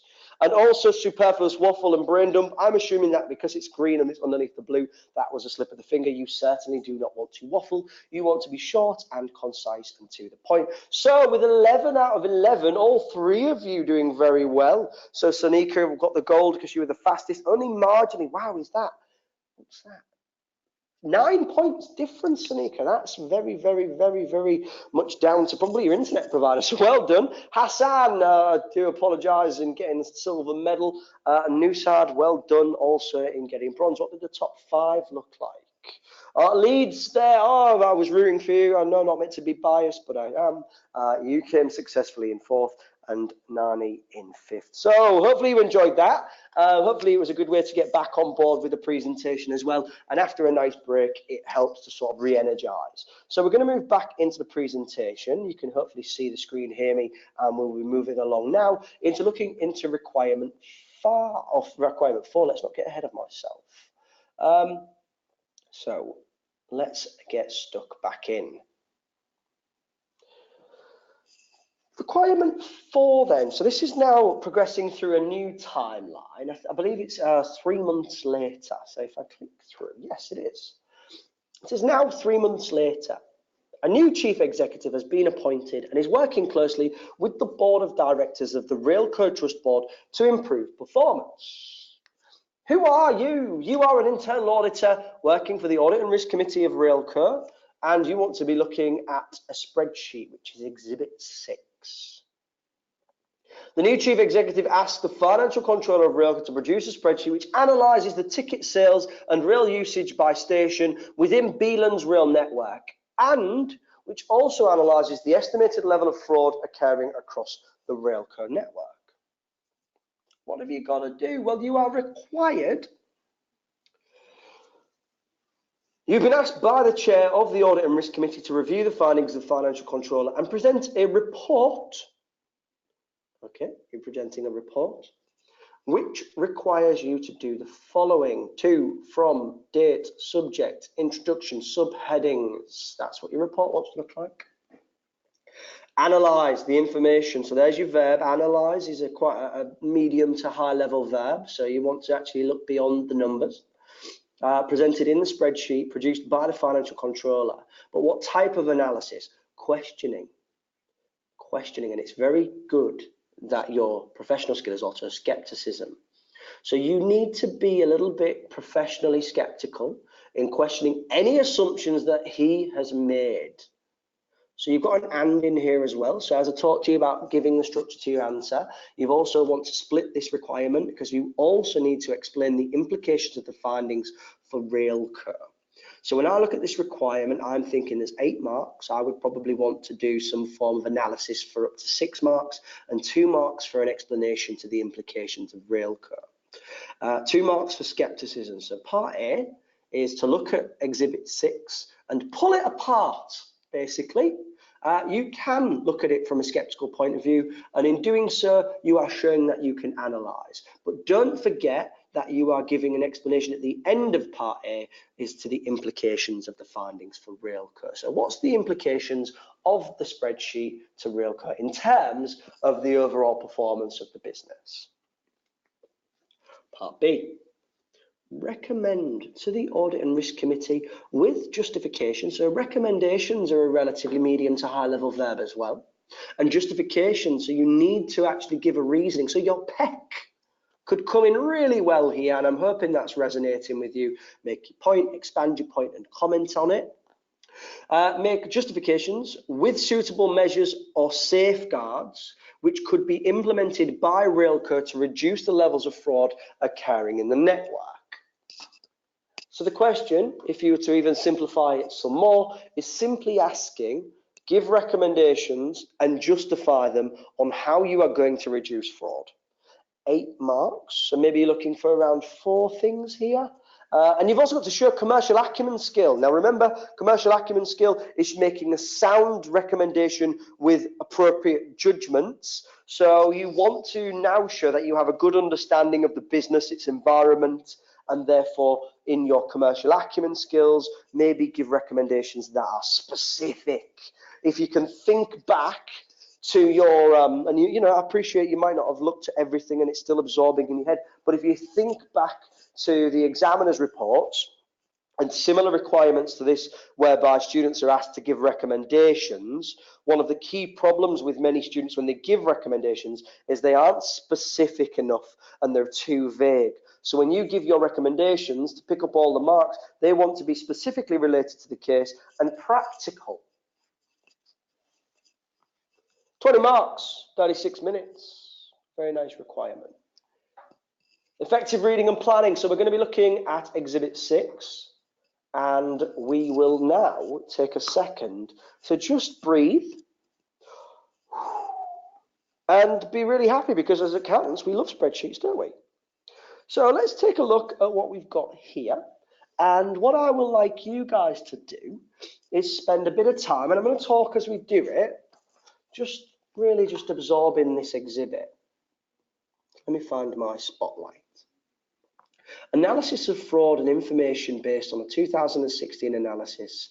This is initial data on a station in Region 1 of the Beeland network. What have we got across the top? So towns, ticket barriers, yes or no, population per town, monthly tickets sold in the town, estimated percentage of railway users per town, so it's a percentage figure, estimated monthly ticket sales per town, a variance between tickets sold and projected ticket sales, spend per ticket sold, estimated fraud in Beeland dollars per month, fraud as a percentage for each town based on total population.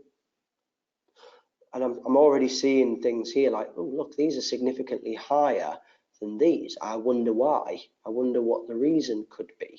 And then we keep going down here. And as we go to the bottom, we've got this assumed average percentage of unpreventable fraud for Region 1. I wonder how they've calculated that. We've then got estimated fraud due to poor internal controls based on total population. And then we've got preventable annual fraud in Beeland dollars based on total population. So these figures, 3.9, 7.4, 10.45, and 5.3, we add them up, we get 27 million Beeland dollars of preventable annual fraud, according to the financial controller, based on Region 1. Ooh, and then we've extrapolated it for 20 regions. So if I was to have my calculator to hand, which I do because I am obviously prepared for the exam, I would times this figure here by 20 and it spits out. We'll round it up, 543. Wow, well done at rounding, Alex. $543 million of preventable fraud, according to the financial controller. And a note at the bottom, there is 20 identifiable regions within Beeland's passenger service network. For this analysis, assume all regions are similar in size and structure. Wow, wow, wow. So, yeah, there's a lot going on. There's lots of numbers, and there's a little bit of haziness from my perspective as to how on earth we get to these figures.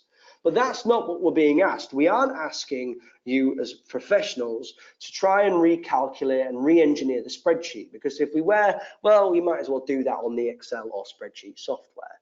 What we are asking, if we go back, is to analyze the information presented in the spreadsheet produced by the financial controller, questioning any assumptions. I am going to give you now 5 minutes to throw into the question panel all the assumptions that you wish to question. So if you think, you know, and I'm not going to give you many off the bat, but maybe some of the things I'd put the pointer towards might give you a bit of guidance. So I'd be looking at maybe 4 things here. So try and find 4 things that you don't like, that's maybe a bit strong, that you would like to question. Imagine you could sit down with the financial controller and say, oh, have you noticed this? How have you come to this assumption? And is that reliable? Because you are showing whether you are skeptical or not. So do that for the next 5 minutes. I'll still be here. I just want to make sure you guys are engaging with the spreadsheet. Hopefully you've got it to hand. If you haven't, I will flick back to it now. There it is. And I'll pause my screen so it's able to stay there. As you do your analysis and you're questioning the assumptions, throw them in the question panel or jot them down and throw them in all in the next 5 minutes.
So as you are questioning some of the assumptions, please just pop them into the question box and I'll have a little look as well.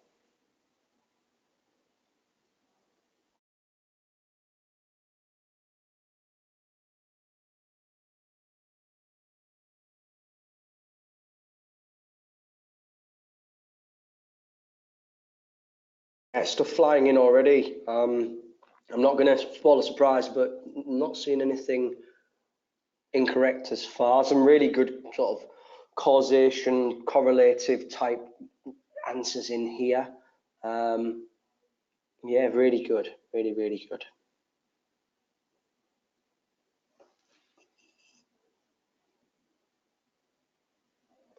Ortega, yeah, I like that point. Aisha as well. Furkan indeed, yeah, perfect.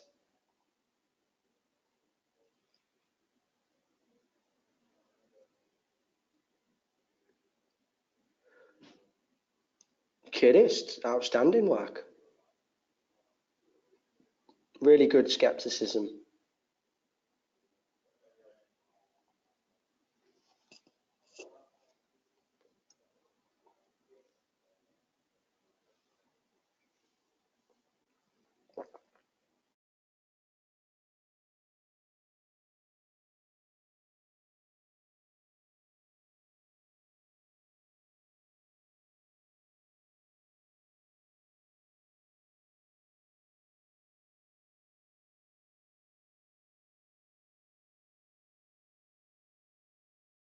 Ismail, is that a question for me, or is that your assumption? Is that the question you'd ask your financial controller?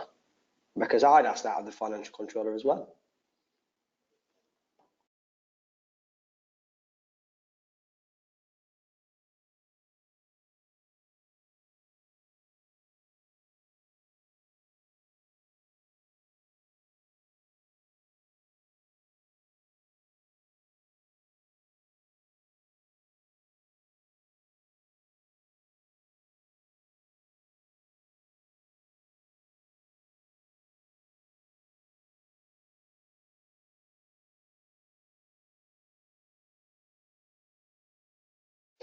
Yeah, Furkan, right. Just another 60 seconds because everything's really good in here. Lots of people are mentioning about which towns have ticket barriers versus don't and how that links to the percentage of fraud.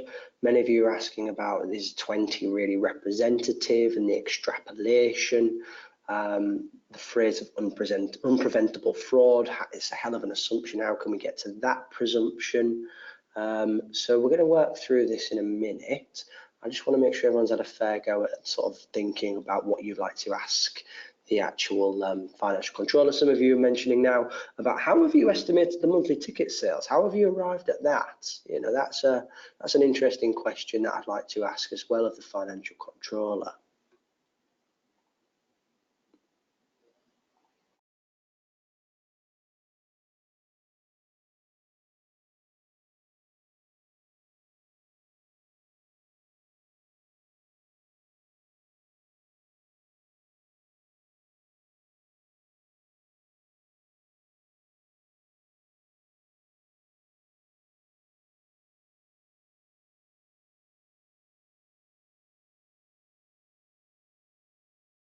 See if we've got anything else in there. So guys, so far so good. What else? Anybody have anything else? So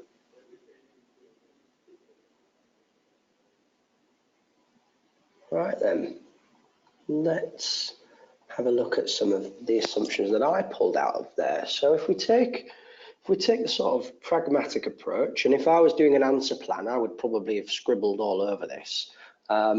And I'm going to try and show you it in a neater format of my scribble. So these are the things that I'm interested in. I'm going to start over on the left. I'm going to get my spotlight so you can see this.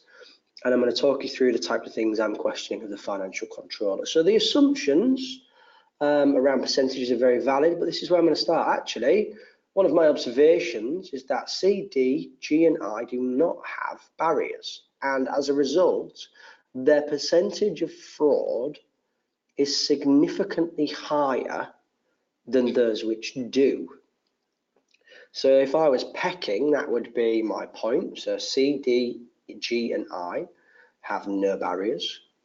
And then my expansion. As a result, this has led to fraud percentage being considerably higher than that of A, B, E, F, H, J, who do have barriers. And therefore, this is going to have a negative implication on the performance of said towns in terms of cost control and revenue. I then want to move over and I want to talk a little bit about some of these figures. So if I go along the bottom here, this yellow one, and some of you have asked, how do you get to this 1.28%? Now, I would ask the financial controller that, and because I've had plenty of time to actually calculate this, now in your exam you wouldn't, and therefore you've got to use your own judgment and not get bogged down in the numbers. And one of the key risks with this type of requirement is that you spend far too long trying to reverse engineer all the numbers. Think about it from a high level. You want to look at this spreadsheet and effectively sit with the financial controller in real life and just ask them some questions. Now that 1.28% is all of these yellow figures added together. So these are the ones with barriers. So we've got 1, 2, 3, 4, 5, 6 added together and then divided by 6. That comes to an assumed average percentage of unpreventable fraud of around 1.28%. We then get to our estimated fraud due to poor internal controls by taking 1.28% away from this figure here. So 8 minus 1.28 gives us 6.7 or 6.72. So this is how we get to this figure. Now, again, you wouldn't be expected, or nor would it be needed, to reverse engineer this. And I will stress that to you again. This isn't a requirement which requires you to do the spreadsheet and reproduce it. This is a requirement where you are asking, what are the assumptions within this? So the first assumptions are around not barriers having more fraud. The next one you could even actually say to some extent having a barrier reduces fraud. And then you could keep moving forward. So where I've got this black dotted line, I have added these up. So we have got our preventable annual fraud, and we've got 27 million of it, as I've said already. And then we've times it by 20 to get our $543 million. $543 million is a significant amount of fraud. And I'm going to go into this green bit in a second because I'm still questioning the assumptions. The first thing I'm asking myself, and I'm going to ask the finance controller if I could, is that surely reliable? And then I'll probably link it into this as well. There are 20 identifiable regions within Beeland's passenger service network. From the analysis, we assume that all regions are a similar size and structure. That's a hell of an assumption, and it's certainly not representative. So again, this is all the stuff that I'll be putting in my answer plan. The latter part of your answer asks you to talk about the ramifications, the consequences of this analysis by the finance controller on the performance or the on Railco generally. This is where the green part comes in. So if this is, let's just cast aside all of these assumptions, the reliability and the questions over it being representative. If it is, which it isn't, but you know, we can use this from an arguments perspective. If we do have $543 million of preventable annual fraud, that is the equivalent to 13% of our revenue. Wow. 13% of our revenue from 2016. If you're wondering where we got that revenue figure from and how we calculated it, that was actually available to us in Exhibit 3, which was the passenger survey results and performance analysis, and you'll be able to see how we got that to the 13% as a proportion of that. So hopefully now you're thinking, oh, this is quite nice actually. I didn't need to do loads of numbers, so that's all right. For those who are interested in the numbers, I'll talk you through them in a bit more detail, although for the purposes of answering your requirement, you didn't need to do this. So to figure out how we got over to the preventable annual fraud, and I'm going to do it based on Town C, just for the purposes of illustration, because I know some students are going to and bound to ask how we got there. I will show you. We take the population per town, and so this figure here, in fact, I'll get the pointer again so you can see the figure here, times it by the estimated percentage of railway users, and then we minus our monthly tickets sold, which gives us a variance of 8,800 in this instance for Town C. We then times that figure by the spend, which is effectively the price of tickets sold, which spits out our estimated fraud per month of 387,200. So that's how we get here. So the first part's relatively straightforward. If you just track the numbers back.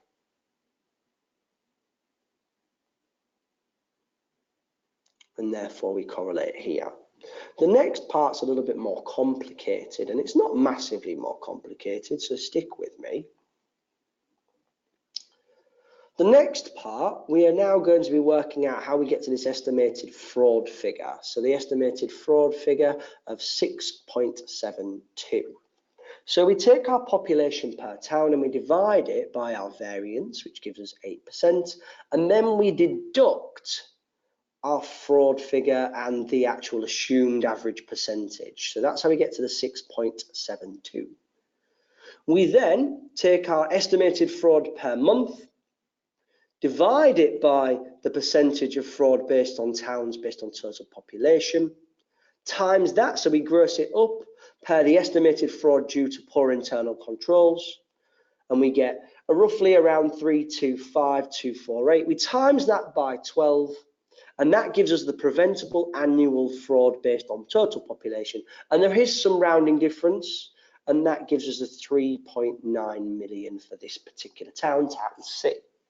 If you follow the process, you'll figure out that the figures correlate along as we go. Now, just to reiterate, you do not need to do that level of detail of analysis. I did that for the benefits of those students who like to know absolutely everything about that spreadsheet. For the purposes of this analysis, you needed to come at it from a high level. You need to come at it by questioning the assumptions of the finance controller and not doing their job for them. Just to look at the requirement once more. I quite like this graphic actually, so this might be some of you this evening with your pet next to you. Analyse the information presented in the spreadsheet produced by the finance controller, so we've done a bit of that, questioning any assumptions they may have made and explain the implications to Railco. It's in a report, so report to, from, date, subject, and introduction. So the subject, analysis of fraud in Beeland's network, and an introduction can be, it doesn't have to be word for word exactly the same as this. In fact, it probably will not be. But what's the effect of this report? Analyzes the information on ticket sales and rail usage by station within Beeland rail network and evaluates the potential for passenger fraud and its impact on the revenue of Railco. The analysis is based on the information in the spreadsheet that was produced by the financial controller, pre-produced below. Now, your analysis, and it's just to stress again that for the purposes of your real exam, you would not be expected to reproduce this in your answer. So I would not want to see, nor would I expect to see, anybody rewriting the spreadsheet. Please do not waste your time. Do your figures and your answer plan on the exhibit itself, and then structure your answer using subheadings under the section analysis. So many of these we've already ticked off. So we've said each station without a ticket barrier, and you want to give the examples, has significantly higher levels of fraud than those with the ticket barriers. Therefore, assumes that ticket barriers have a direct impact in preventable fraud. So there's one assumption, and you would definitely be picking up marks for talking about that. Moving forward, the spreadsheet calculates over 27 million in total annual preventable fraud for Region 1. And then extrapolates this to 543 million for all regions. I would then want to expand on this and say that this is probably not representative, and that is a questioning of an assumption of the financial control that you definitely need to put in there. The next one, the assumption that the region is perfectly representative of all other regions is very unlikely. Variables such as demographics, proportion of rail usage, etc. vary greatly. Many of you talked about this, which was very good to see. If we move forward again, if the assumptions are reasonable, the 542 and 543 million in fraud equates to roughly 13% of Railco's 2016 revenue. So this is where I start to talk about the implications to Railco's performance. This is clearly a significant control problem. Unpreventable fraud is calculated at 1.28%, which is the average fraud for those stations with a barrier. This presumes that there is still fraud in the station with the barriers. So there's another presumption, another assumption. And there is always an element of fraud which is unpreventable. So that's my overall answer plan. Let's see how we would go about answering it in terms of the marking guide. So let's see the marking guide. Pull out my pointer. Up to 1 mark for each relevant point made relating to analysis of the findings of the spreadsheet, identifying levels of preventable fraud in Region 1, up to a maximum of 6 marks. So the first part of that sort of 8 marks available was 6 marks for the assumptions and the analysis of those assumptions. And then 2 marks were awarded for an evaluation of the implication on Railco's revenue, which is the part whereby I did the extrapolation analysis in comparison to the revenue for 2016. Skepticism is considered if you are able to question the assumptions. So if you did not question the assumptions, you would score 0. If we move on. So candidates have excellent demonstration of skepticism skills in effectively and accurately analysing the information presented in the spreadsheet. The candidates have also demonstrated clear understanding of the Railco's implications. You would get 2 marks for that. I'm going to be quite sort of transparent here. This 2 marks for transparency very much correlates, 2 marks for transparency, this 2 marks for skepticism very much corresponds with your ability to qualitatively, to give a quality answer. So if you do manage to question the assumptions and analyse them, you get your 6 marks. If your evaluation relates back to the revenues and therefore shows that you've read broadly in the exhibits, you are probably going to score very highly in terms of the professional marks here. What I would like to do now is go back to 4B. So 4B asks you to recommend to the Audit and Risk Committee, with justification, suitable measures or safeguards which could be implemented by Railcare to reduce the levels of fraud occurring on the network? I like this question. It's very practical. What you've got to do is think about the broader context of the case and how you, if you were able to be involved in the leadership of this organization, would look to reduce the fraud.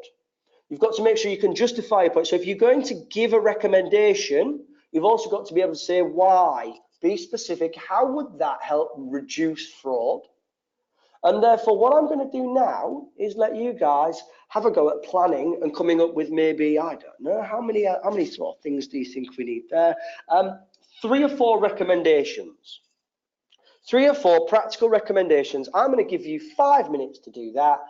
So I'll pop myself on mute. I want to see them pop up in the question panel and we will debrief them in the next 5 minutes. Don't worry, I'm not running away. I just want to make sure you guys are also engaging with the plan as well.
So hopefully you come up with a few ideas. Think about how you would prevent or reduce fraud on the Railcare network, and maybe draw upon your experiences from reading the exhibits in the case study.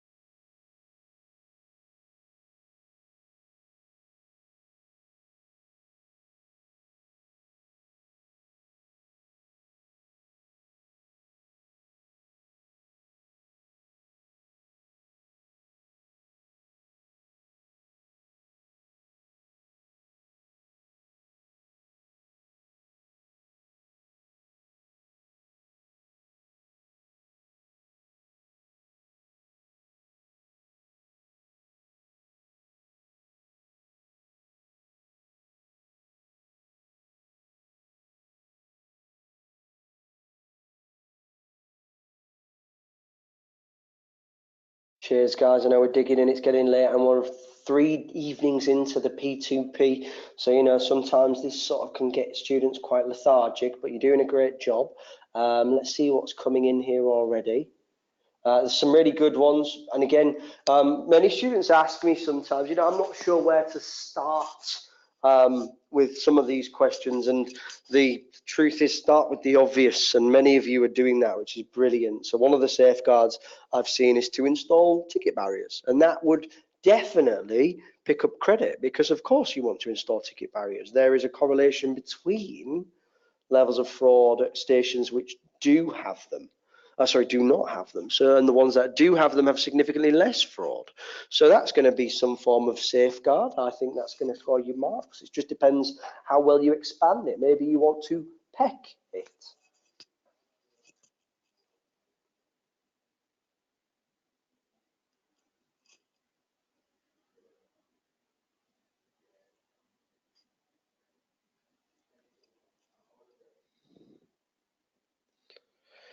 One thing students tend to do on this requirement as well is sort of they get the first 1 or 2 points quite straightforward.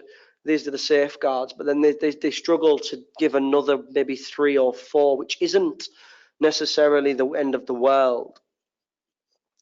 If you do practically in your exam run out of ideas while doing a requirement like this, it may be that you just need to take a breather for 60 seconds, or you maybe need to sort of reset yourself, and therefore it doesn't hurt to move forward and go on to another requirement and leave room. So many students seem to forget that you can actually leave room within your exam script, and it's perfectly not a problem to do that. So you could leave some white space, half a page below your answer, and then go forth and then come back to it later.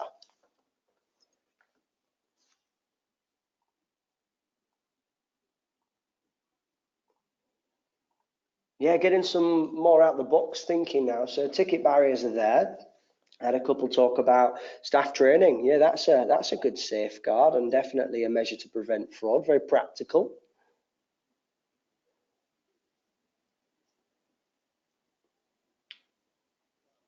Ismail, yeah, embracing technology. I like your idea. Let me see you can peck that one. What do you mean? So make your point, that's your technology point, expand upon it, and then you comment. Why would that help?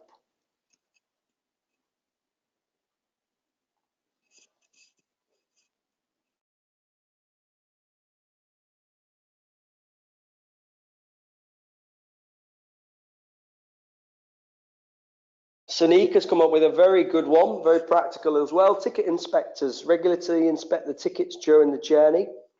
Great stuff. How would that help reduce fraud?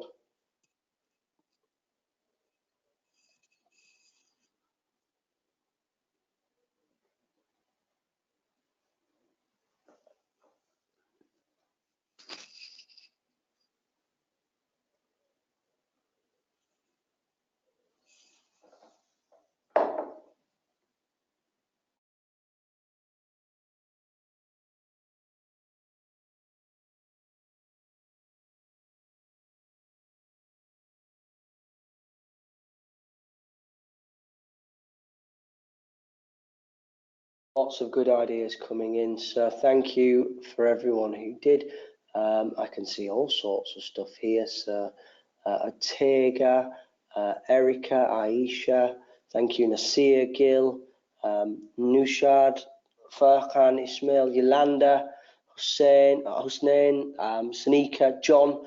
Thank you very much for all your input. Really, really useful. And I'm going to sort of go back into the presentation now, so hopefully the screen's moving. And yeah, it is. And talk about 4 that I pulled out. Now, as I said, these are practical, they are relevant to the case study, and they are specific. First one, and everybody thought about this, install ticket barriers. Clearly, ticket barriers reduce fraud, given the information in the case whereby you can see the significantly reduced fraud levels for those stations which do have ticket barriers. There would potentially need to do some form of cost-benefit analysis to assess the need, but I would argue that it is a logical thing to do. And there is an investment required as a result, because ticket barriers will be some form of expenditure for the business, but they probably would benefit in the long run by having them. Let's go across to the right. Selling tickets on board trains. That would be an effective an effective safeguard, because more tickets inspectors would be able to track the trains. It would be a relative cost, but maybe they could minimise that cost by only selling the tickets and only having more ticket inspectors, maybe at peak times. Bottom left, expand ticket offices and employ more staff. This would help reduce waiting times. Frustrated customers would become more satisfied, and the expansion of the booths equals probably some more tickets sold. Bottom right, online ticket sales. Currently, Railco is behind the industry leaders. Conveniences, I'm sorry, start that again. It's convenient and encourages customers to buy tickets, and they would also potentially need to do some form of cost-benefit analysis in order to implement the ticket sales online. But I again would argue that it is a necessity given the railcar situation. Well done, everybody. You did really well. I am now just going to have a quick look at the marking guide. So if we have a look, you get up to 3 marks for each measure, recommended and clearly justified, with a maximum of 8. But if you went for 4 and you went for them quite briefly, you would probably get a 2, 2, 2, 2, and then get your 8 marks that way. To get your 2 marks for commercial acumen, the candidate must show excellent judgment, make recommendations of safeguards which are measured and demonstrate strong commercial awareness and understanding. In other words, be specific to the case, be practical, and also don't necessarily try and overcomplicate things. That brings me to the end of question 4. So we've had a look at requirement 4A, requirement 4B. I actually quite like that requirement. I'd be interested in your feedback. So if I give you a minute or so just to throw any questions in the question box, and I also get a chance to have a catch up as well. So I've seen a few people saying they're very happy, which is very good to see, and obviously shows that you are thinking along the right tracks. There was a pun intended, thinking along the right tracks. I'll take my hat off to that one, and I'm very happy to see this. So if you've got any questions around requirement 4 or generally around anything around structure, please do let me know.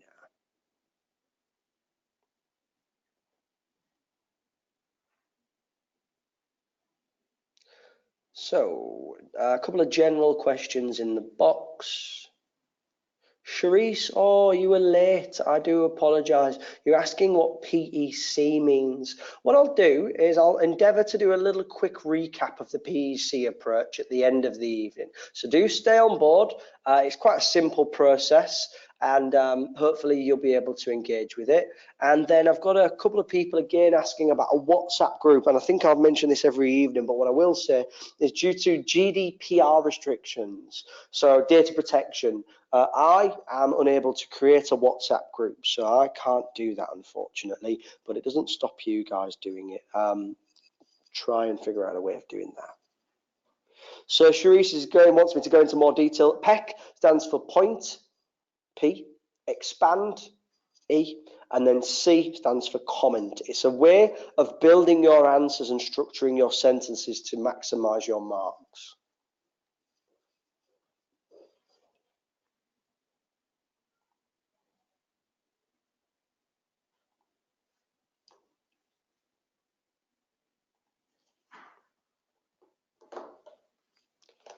So it looks like we're able to move forward again. We're doing really well this evening if you think about it, because last night we only did 2 requirements and we've already done 2 requirements and we've still got over half an hour to go. You're more than welcome, Charisse.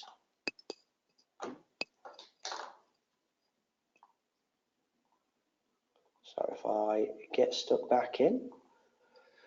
Requirement 5, and if you can think back to session 1, and you think about where students generally score not as well as you would expect, or maybe the common mistakes they make, one of them is not getting to do this requirement because it's the last one, or in more accurate terms, not doing it very well because they haven't managed their time effectively.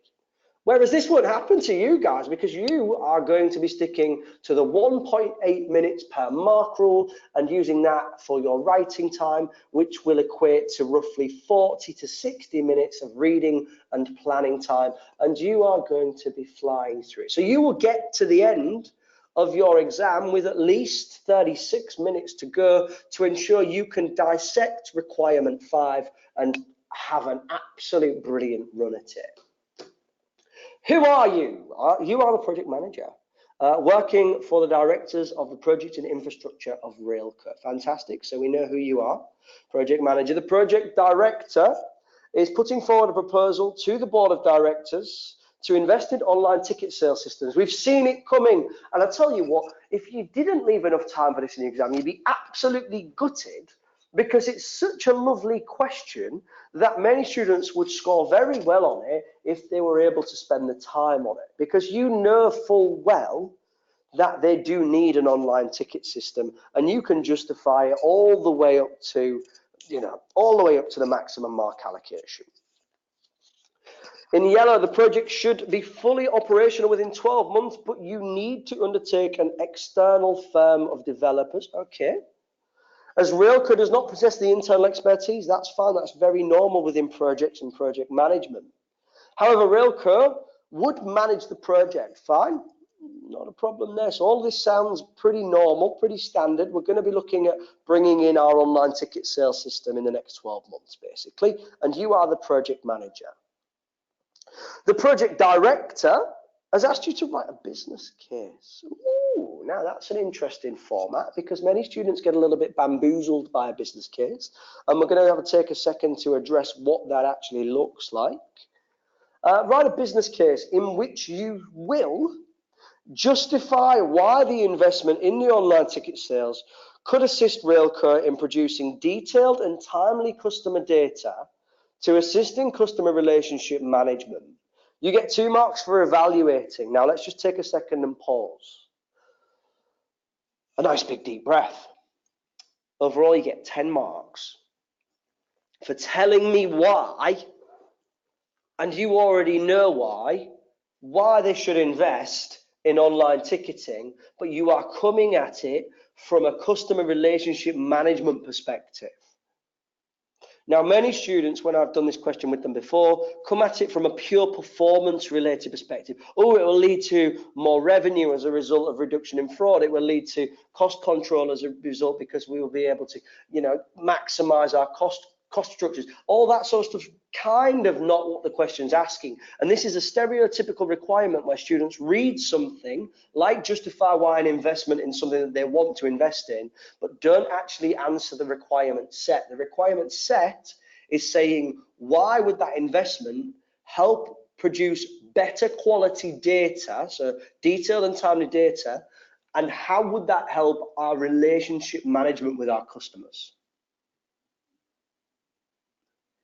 How would that help us sell and give a better service to our customers? Letter B. Wow, Alex. 5B. Produce a PID, a project initiation document. So here's some project assumed knowledge. So you would have to know what a PID is. And again, this is a type of area in a syllabus where some students don't study it. Like, oh, I've studied P1 and P3 syllabus. I didn't bother to read anything about projects. Well, you should, because naturally, projects are everywhere within an organization. And if you are a senior leader or even a senior manager within a business, the likelihood is you will be involved in projects. So understanding projects is something I'm going to spend some time on. I'm also going to spend a little bit of time talking in detail about a PID, and I'm going to give you a bit of insight in how you could go about answering any project type question and focus on project constraints. To go back to 5B specifically, you need to make a project initiation document which could be used by Railco to assist in the planning and the implementation of the online ticket sales system. You get 2 marks for communicating, which again we have now learned means using the correct structure, the correct tone, and therefore understanding what a PID is very much essential to getting the correct communication skills. 20 marks times 1.8, 36 minutes, and away we would go. Effective reading and planning. But Alex, there isn't a specific exhibit that relates to this. No, there isn't. And it's quite nice, because hopefully by now you've got a good understanding of the broad spectrum of issues within this case. And therefore you can draw upon your experience and supporting phrases and supporting understandings from any of the exhibits and any of the introduction. Specifically, if you've got a 10 marker, I don't know how I've got to that mathematics, that should say 18 minutes. Well done, Alex. 14.4, maybe that's the 8 marks alone. Nevertheless, 10 marks in totality, 18 minutes. This is how we'd go about it. A business case for the investment in an online ticket sales system. for Railco. You would have an introduction. The following business case sets out how an investment in online ticket sales could assist Railco in producing more timely customer data and assist in CRM, customer relationship management. I would start your business case by explaining the current situation, because you are trying to gain support for a change within the organization and a change in an implementation of an online system. A business case is effectively a document produced that's given to senior individuals within the business that tries to get them to get on board and support your change. So currently, there is no online ticket sales facility. Ticket offices are there at each station. There is inadequate ticket buying facilities and a lack of barriers, which has led to a high level of fraud. Industry leaders such as Sealand and ANR sell tickets online already and have a competitive advantages. This is now becoming a customer expectation. Some may even call this some form of competency which we expect.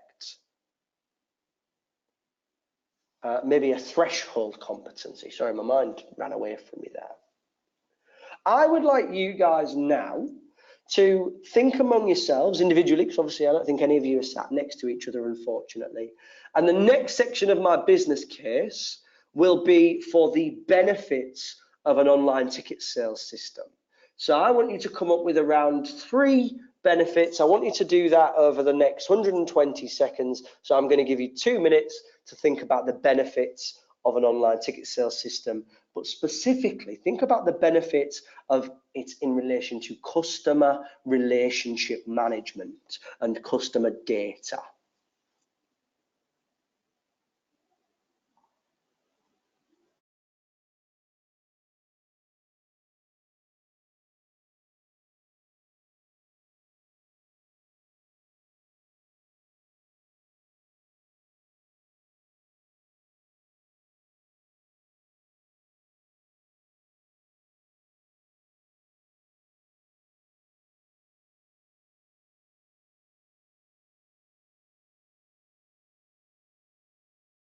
So I can see quite a few things coming into the chat panel, but I want to just sort of give you a few more minutes. I'm gonna sort of go silent for about a minute or so, which is quite hard for me.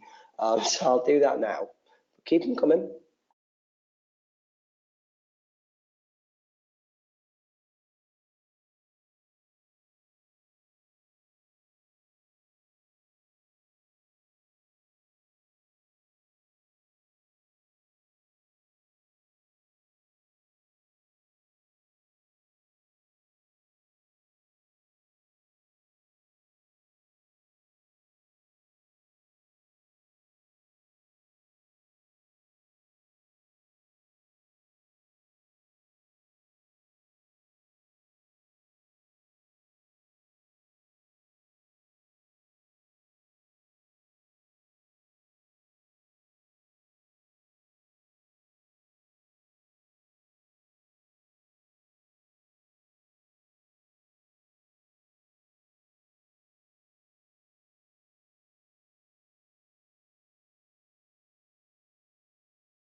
Yeah, keep them coming, guys.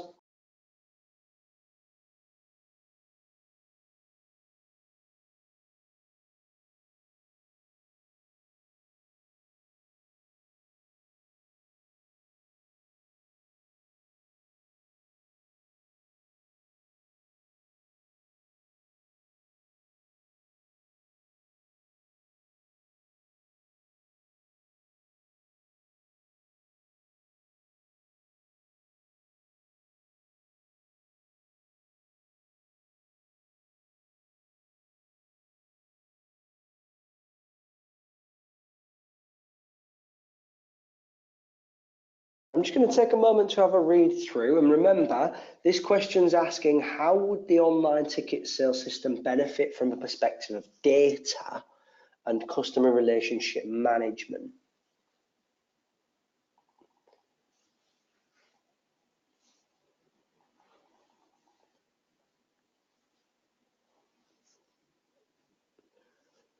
So Nasir, your first point is correct, but wouldn't score any marks. So for anybody who's writing in terms of, ticket sales system would allow for an increased revenue, is not what we're actually asking here. That doesn't answer the requirement. Yes, it would help the performance of the business, but it doesn't answer why it would produce more detailed and timely customer data. And it doesn't answer why it would help with customer relationship management. That's a performance-related answer. So putting things like it would help produce more revenue is not going to score you any marks.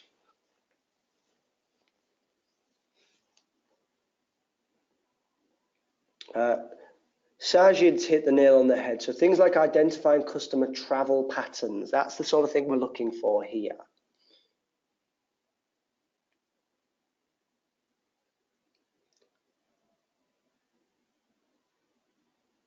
Yeah, Farkan, again, a very nice valid point. More data, understanding the customer's buying patterns, which will help us actually increase their loyalty, if we're able to map to that is.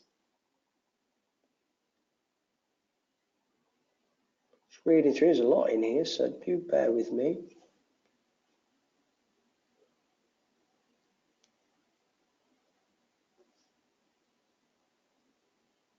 Yimitar, you've put a practical answer, which is save queuing time, but that doesn't really answer the question either. How would an online ticket sales system help by producing detailed and timely customer data that will assist in CRM? Saving time queuing doesn't answer that.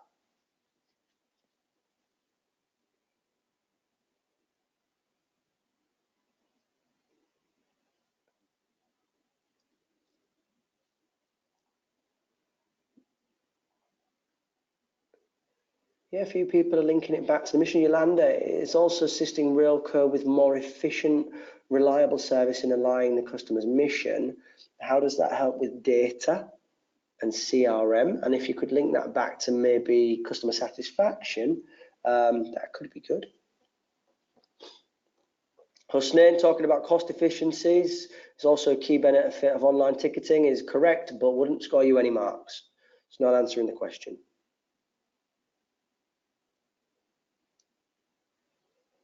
Furkan talking about a loyalty program. Fantastic. Yep, you've kind of getting the gist of it. So loyalty programs, things like that would link back to CRM, and then you would talk about how that loyalty program is going to be effective. Well done.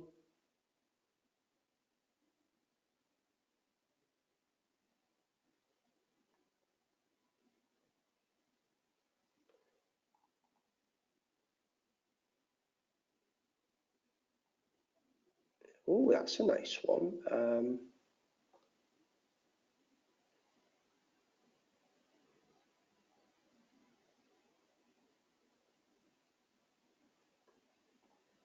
John, you're offline, so I don't know if I should respond, but I will nevertheless. John, your point needs to be linking back to data. So make sure you emphasize the need for using the online ticket sales system from a data perspective and how we can tailor all that extra data to make our customer relationship better. I want you to think about it now from a broader perspective. So if we think about a business which captures your data, and maybe you do this within your organizations, and maybe you've seen this happen. So you may buy something online. I know I do this, and I do it through very many online retail outlets. So whether it's a clothing outlet or whether it's an online outlet where I buy electronics from, or even some online outlets where I buy insurances and services from. They keep my data, and then they tailor their marketing and their customer relationship management to what I have bought previously and my purchasing patterns. That's the sort of thing we're thinking now. And I remember people were talking in, I think it was day one or day two, about big data. This is somewhat a little tip of the hat to big data, and the fact that having more data allows you to understand customers if you can analyze it and mine it effectively.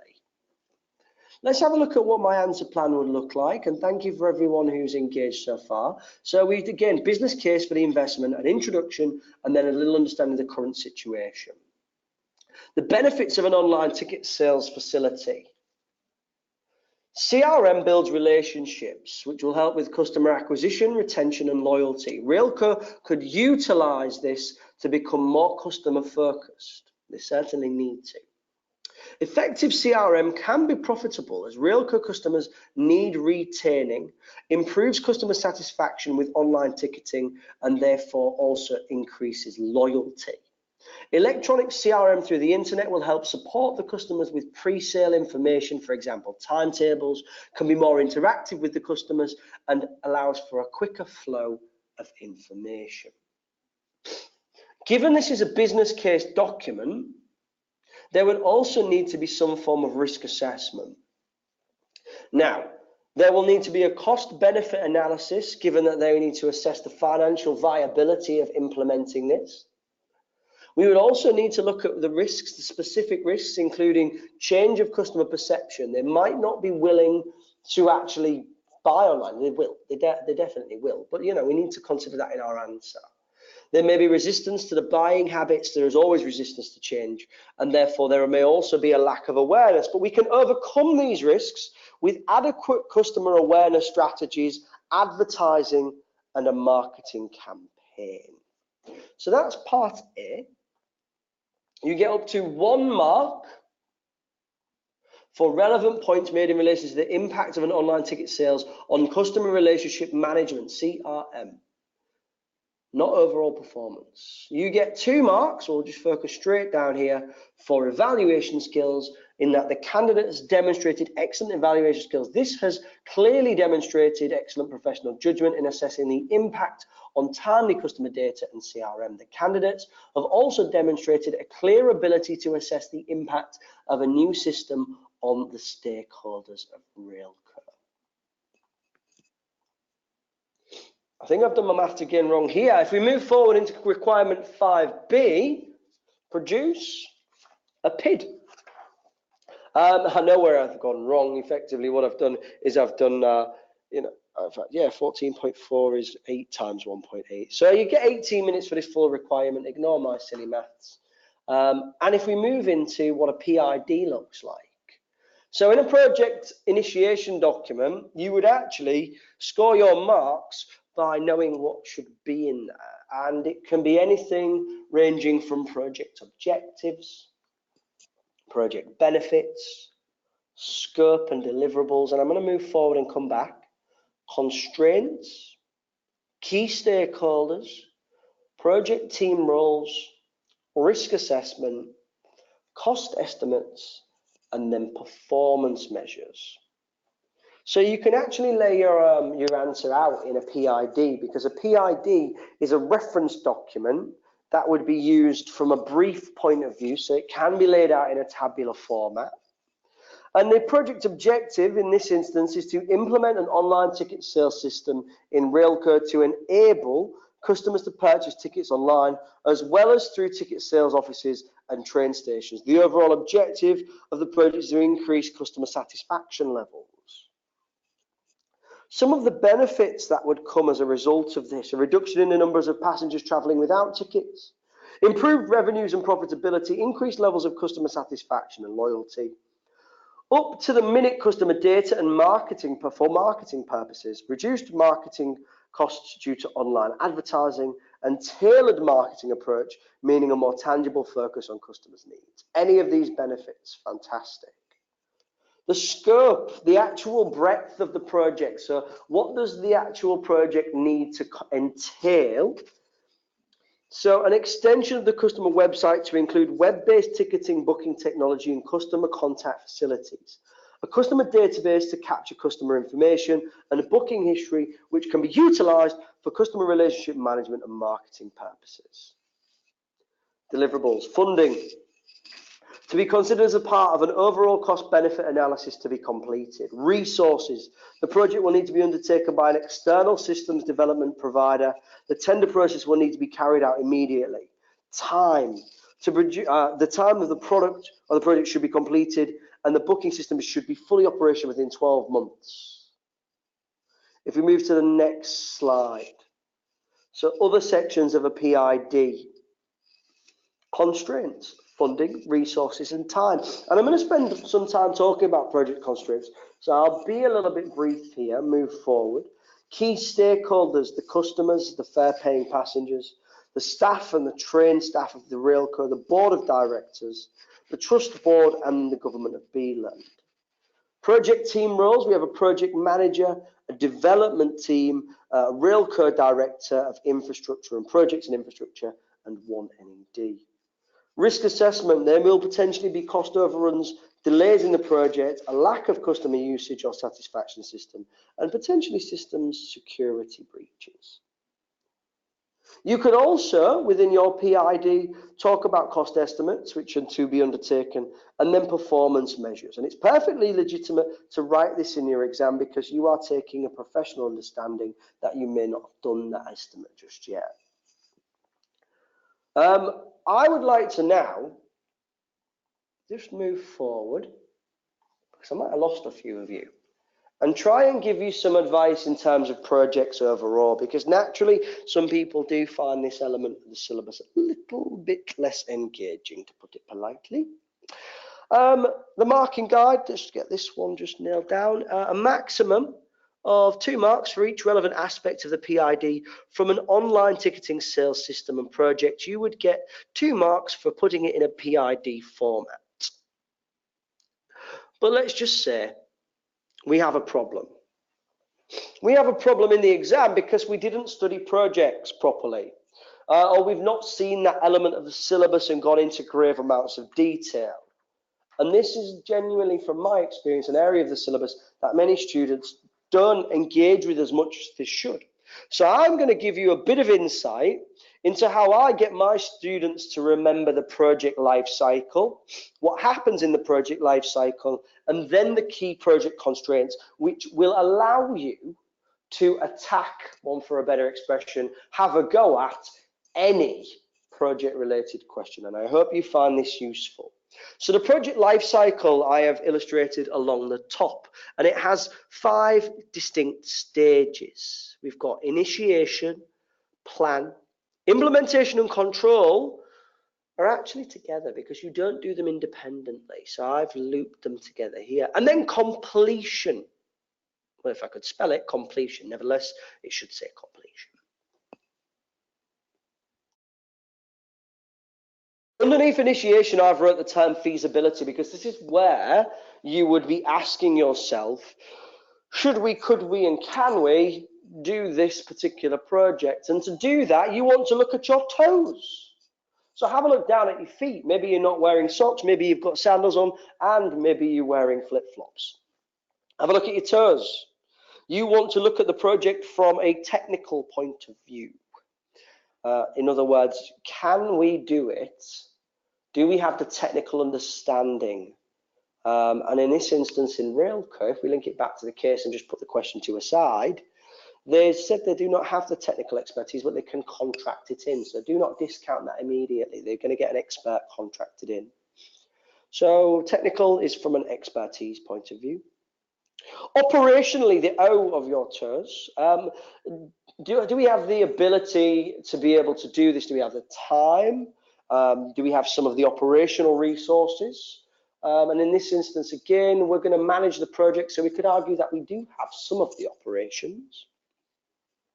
E, the E of your toes of feasibility. Economically, can we afford it? We need to do a cost-benefit analysis still, but that is something we would consider at the initiation stage of your project. Lastly, and certainly not least, socially. You might as well exchange that S to stakeholders. What do our stakeholders think of us trying to do an online ticketing sales system project? Is it a good thing? Who are the key stakeholders? Do we need to do any stakeholder analysis? And therefore, we would assess feasibility on these 4 criteria: technical, operational, economical, and social / stakeholders. If we draw our attention to the top line, and then we'll go down in a second, we've got the plan stage. Now, when you are doing your plan, you may also still be engaging by doing some form of project initiation document. So your PID is the reference document that you have just seen and been asked to produce in requirement 5B. And realistically, your plan is a form of risk analysis and risk management. So identifying risks, assessing those risks based on impact and likelihood, mapping those risks and coming up with contingency plans, and then monitoring the risks. So you would look at the risks, maybe your constraints within your project. And a SWOT, strengths, weaknesses, and opportunities and threats, they can also form part of your plan. Strengths from an operational, technical, economical, and social point of view, and so on and so forth.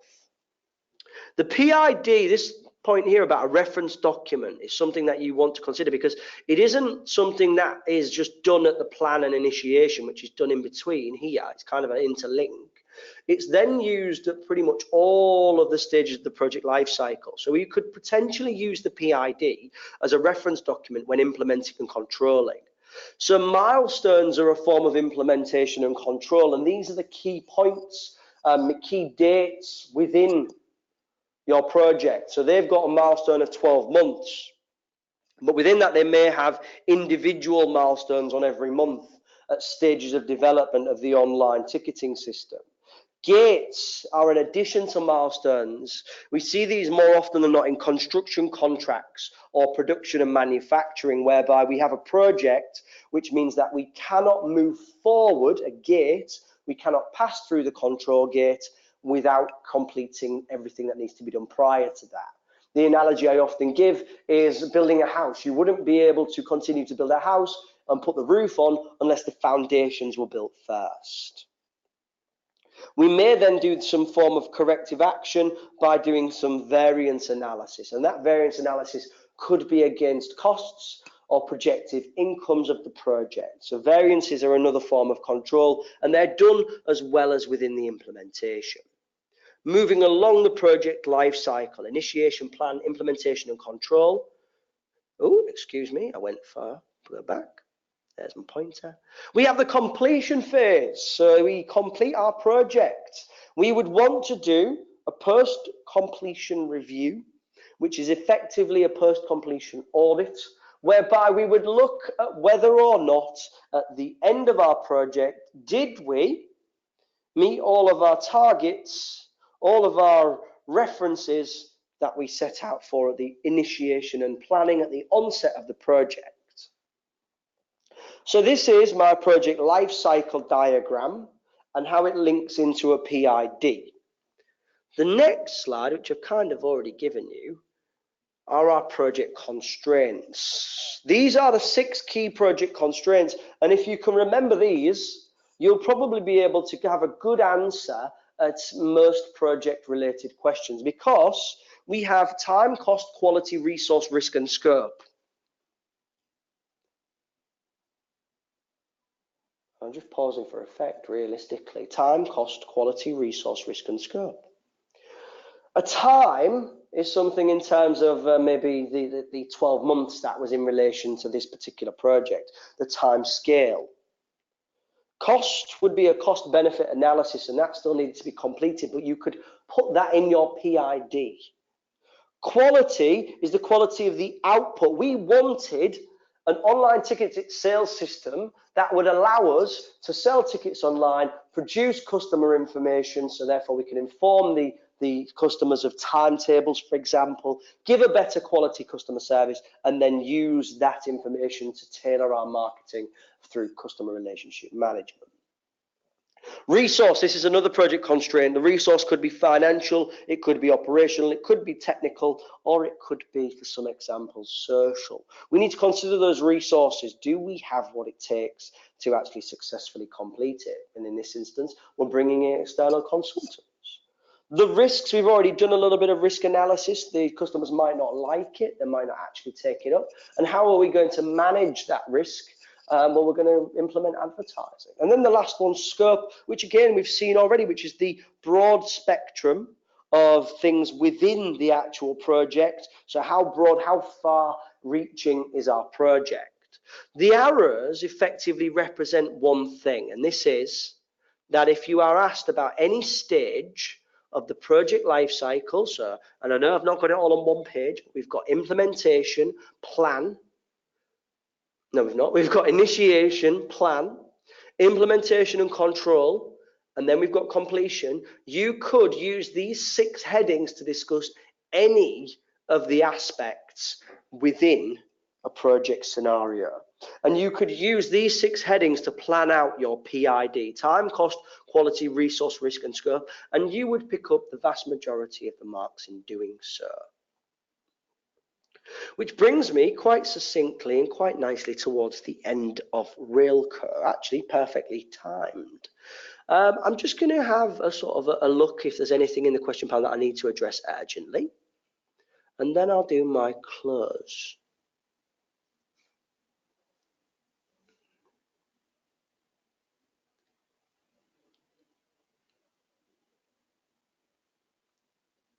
John, just to add to your question, so he's asking how can I get these slides? They are literally in the resources now. They are the updated version in the resource slides now. So if you've got the handouts and you click on them, they should be the updated version. So it will have everything in here, John. And that's for everybody as well. So for the last one, no problem, Ebby. Just to sort of close off this evening, we've got 5 questions that we've gone through. The first one was on agency and non-executive directors. Question 2 was on performance analysis and internal controls. Question 3 was on the chief executive and talent management. What a wonderful question that was. We got to look at CVs and decide who we wanted to employ and then do a presentation on talent management. That was good. Question 4, we did some analysis of a spreadsheet produced by a financial controller. So there was a little bit of internal audit work there. Fraud and risk, and then the safeguards. And then question 5 was in relation to data, customer relationship management, and projects. We are now at the end of evening 3, so thank you very much for your engagement. I've had a fun evening. I'm glad you've sort of given me some positive feedback as well. Tomorrow, we will be going through highlights. So December 2018 is the exam. It was a real exam published then, and the students sat it in December 2018. It's about a hotel, a budget hotel chain. Just like with Railco, I would like you to read the scenario, case study, exhibits, and requirements if you can get the time. And we will do an exam walkthrough of that tomorrow. Thank you very much, ladies and gents. I'm hoping that if you need anything, you've chucked it in. So yeah, we're at the end, and if you need anything, throw it in the question panel. I'm not running off for the next few minutes. So thank you very much. Lovely to see you all in inverted commas, and I look forward to speaking with you all tomorrow if there's nothing else.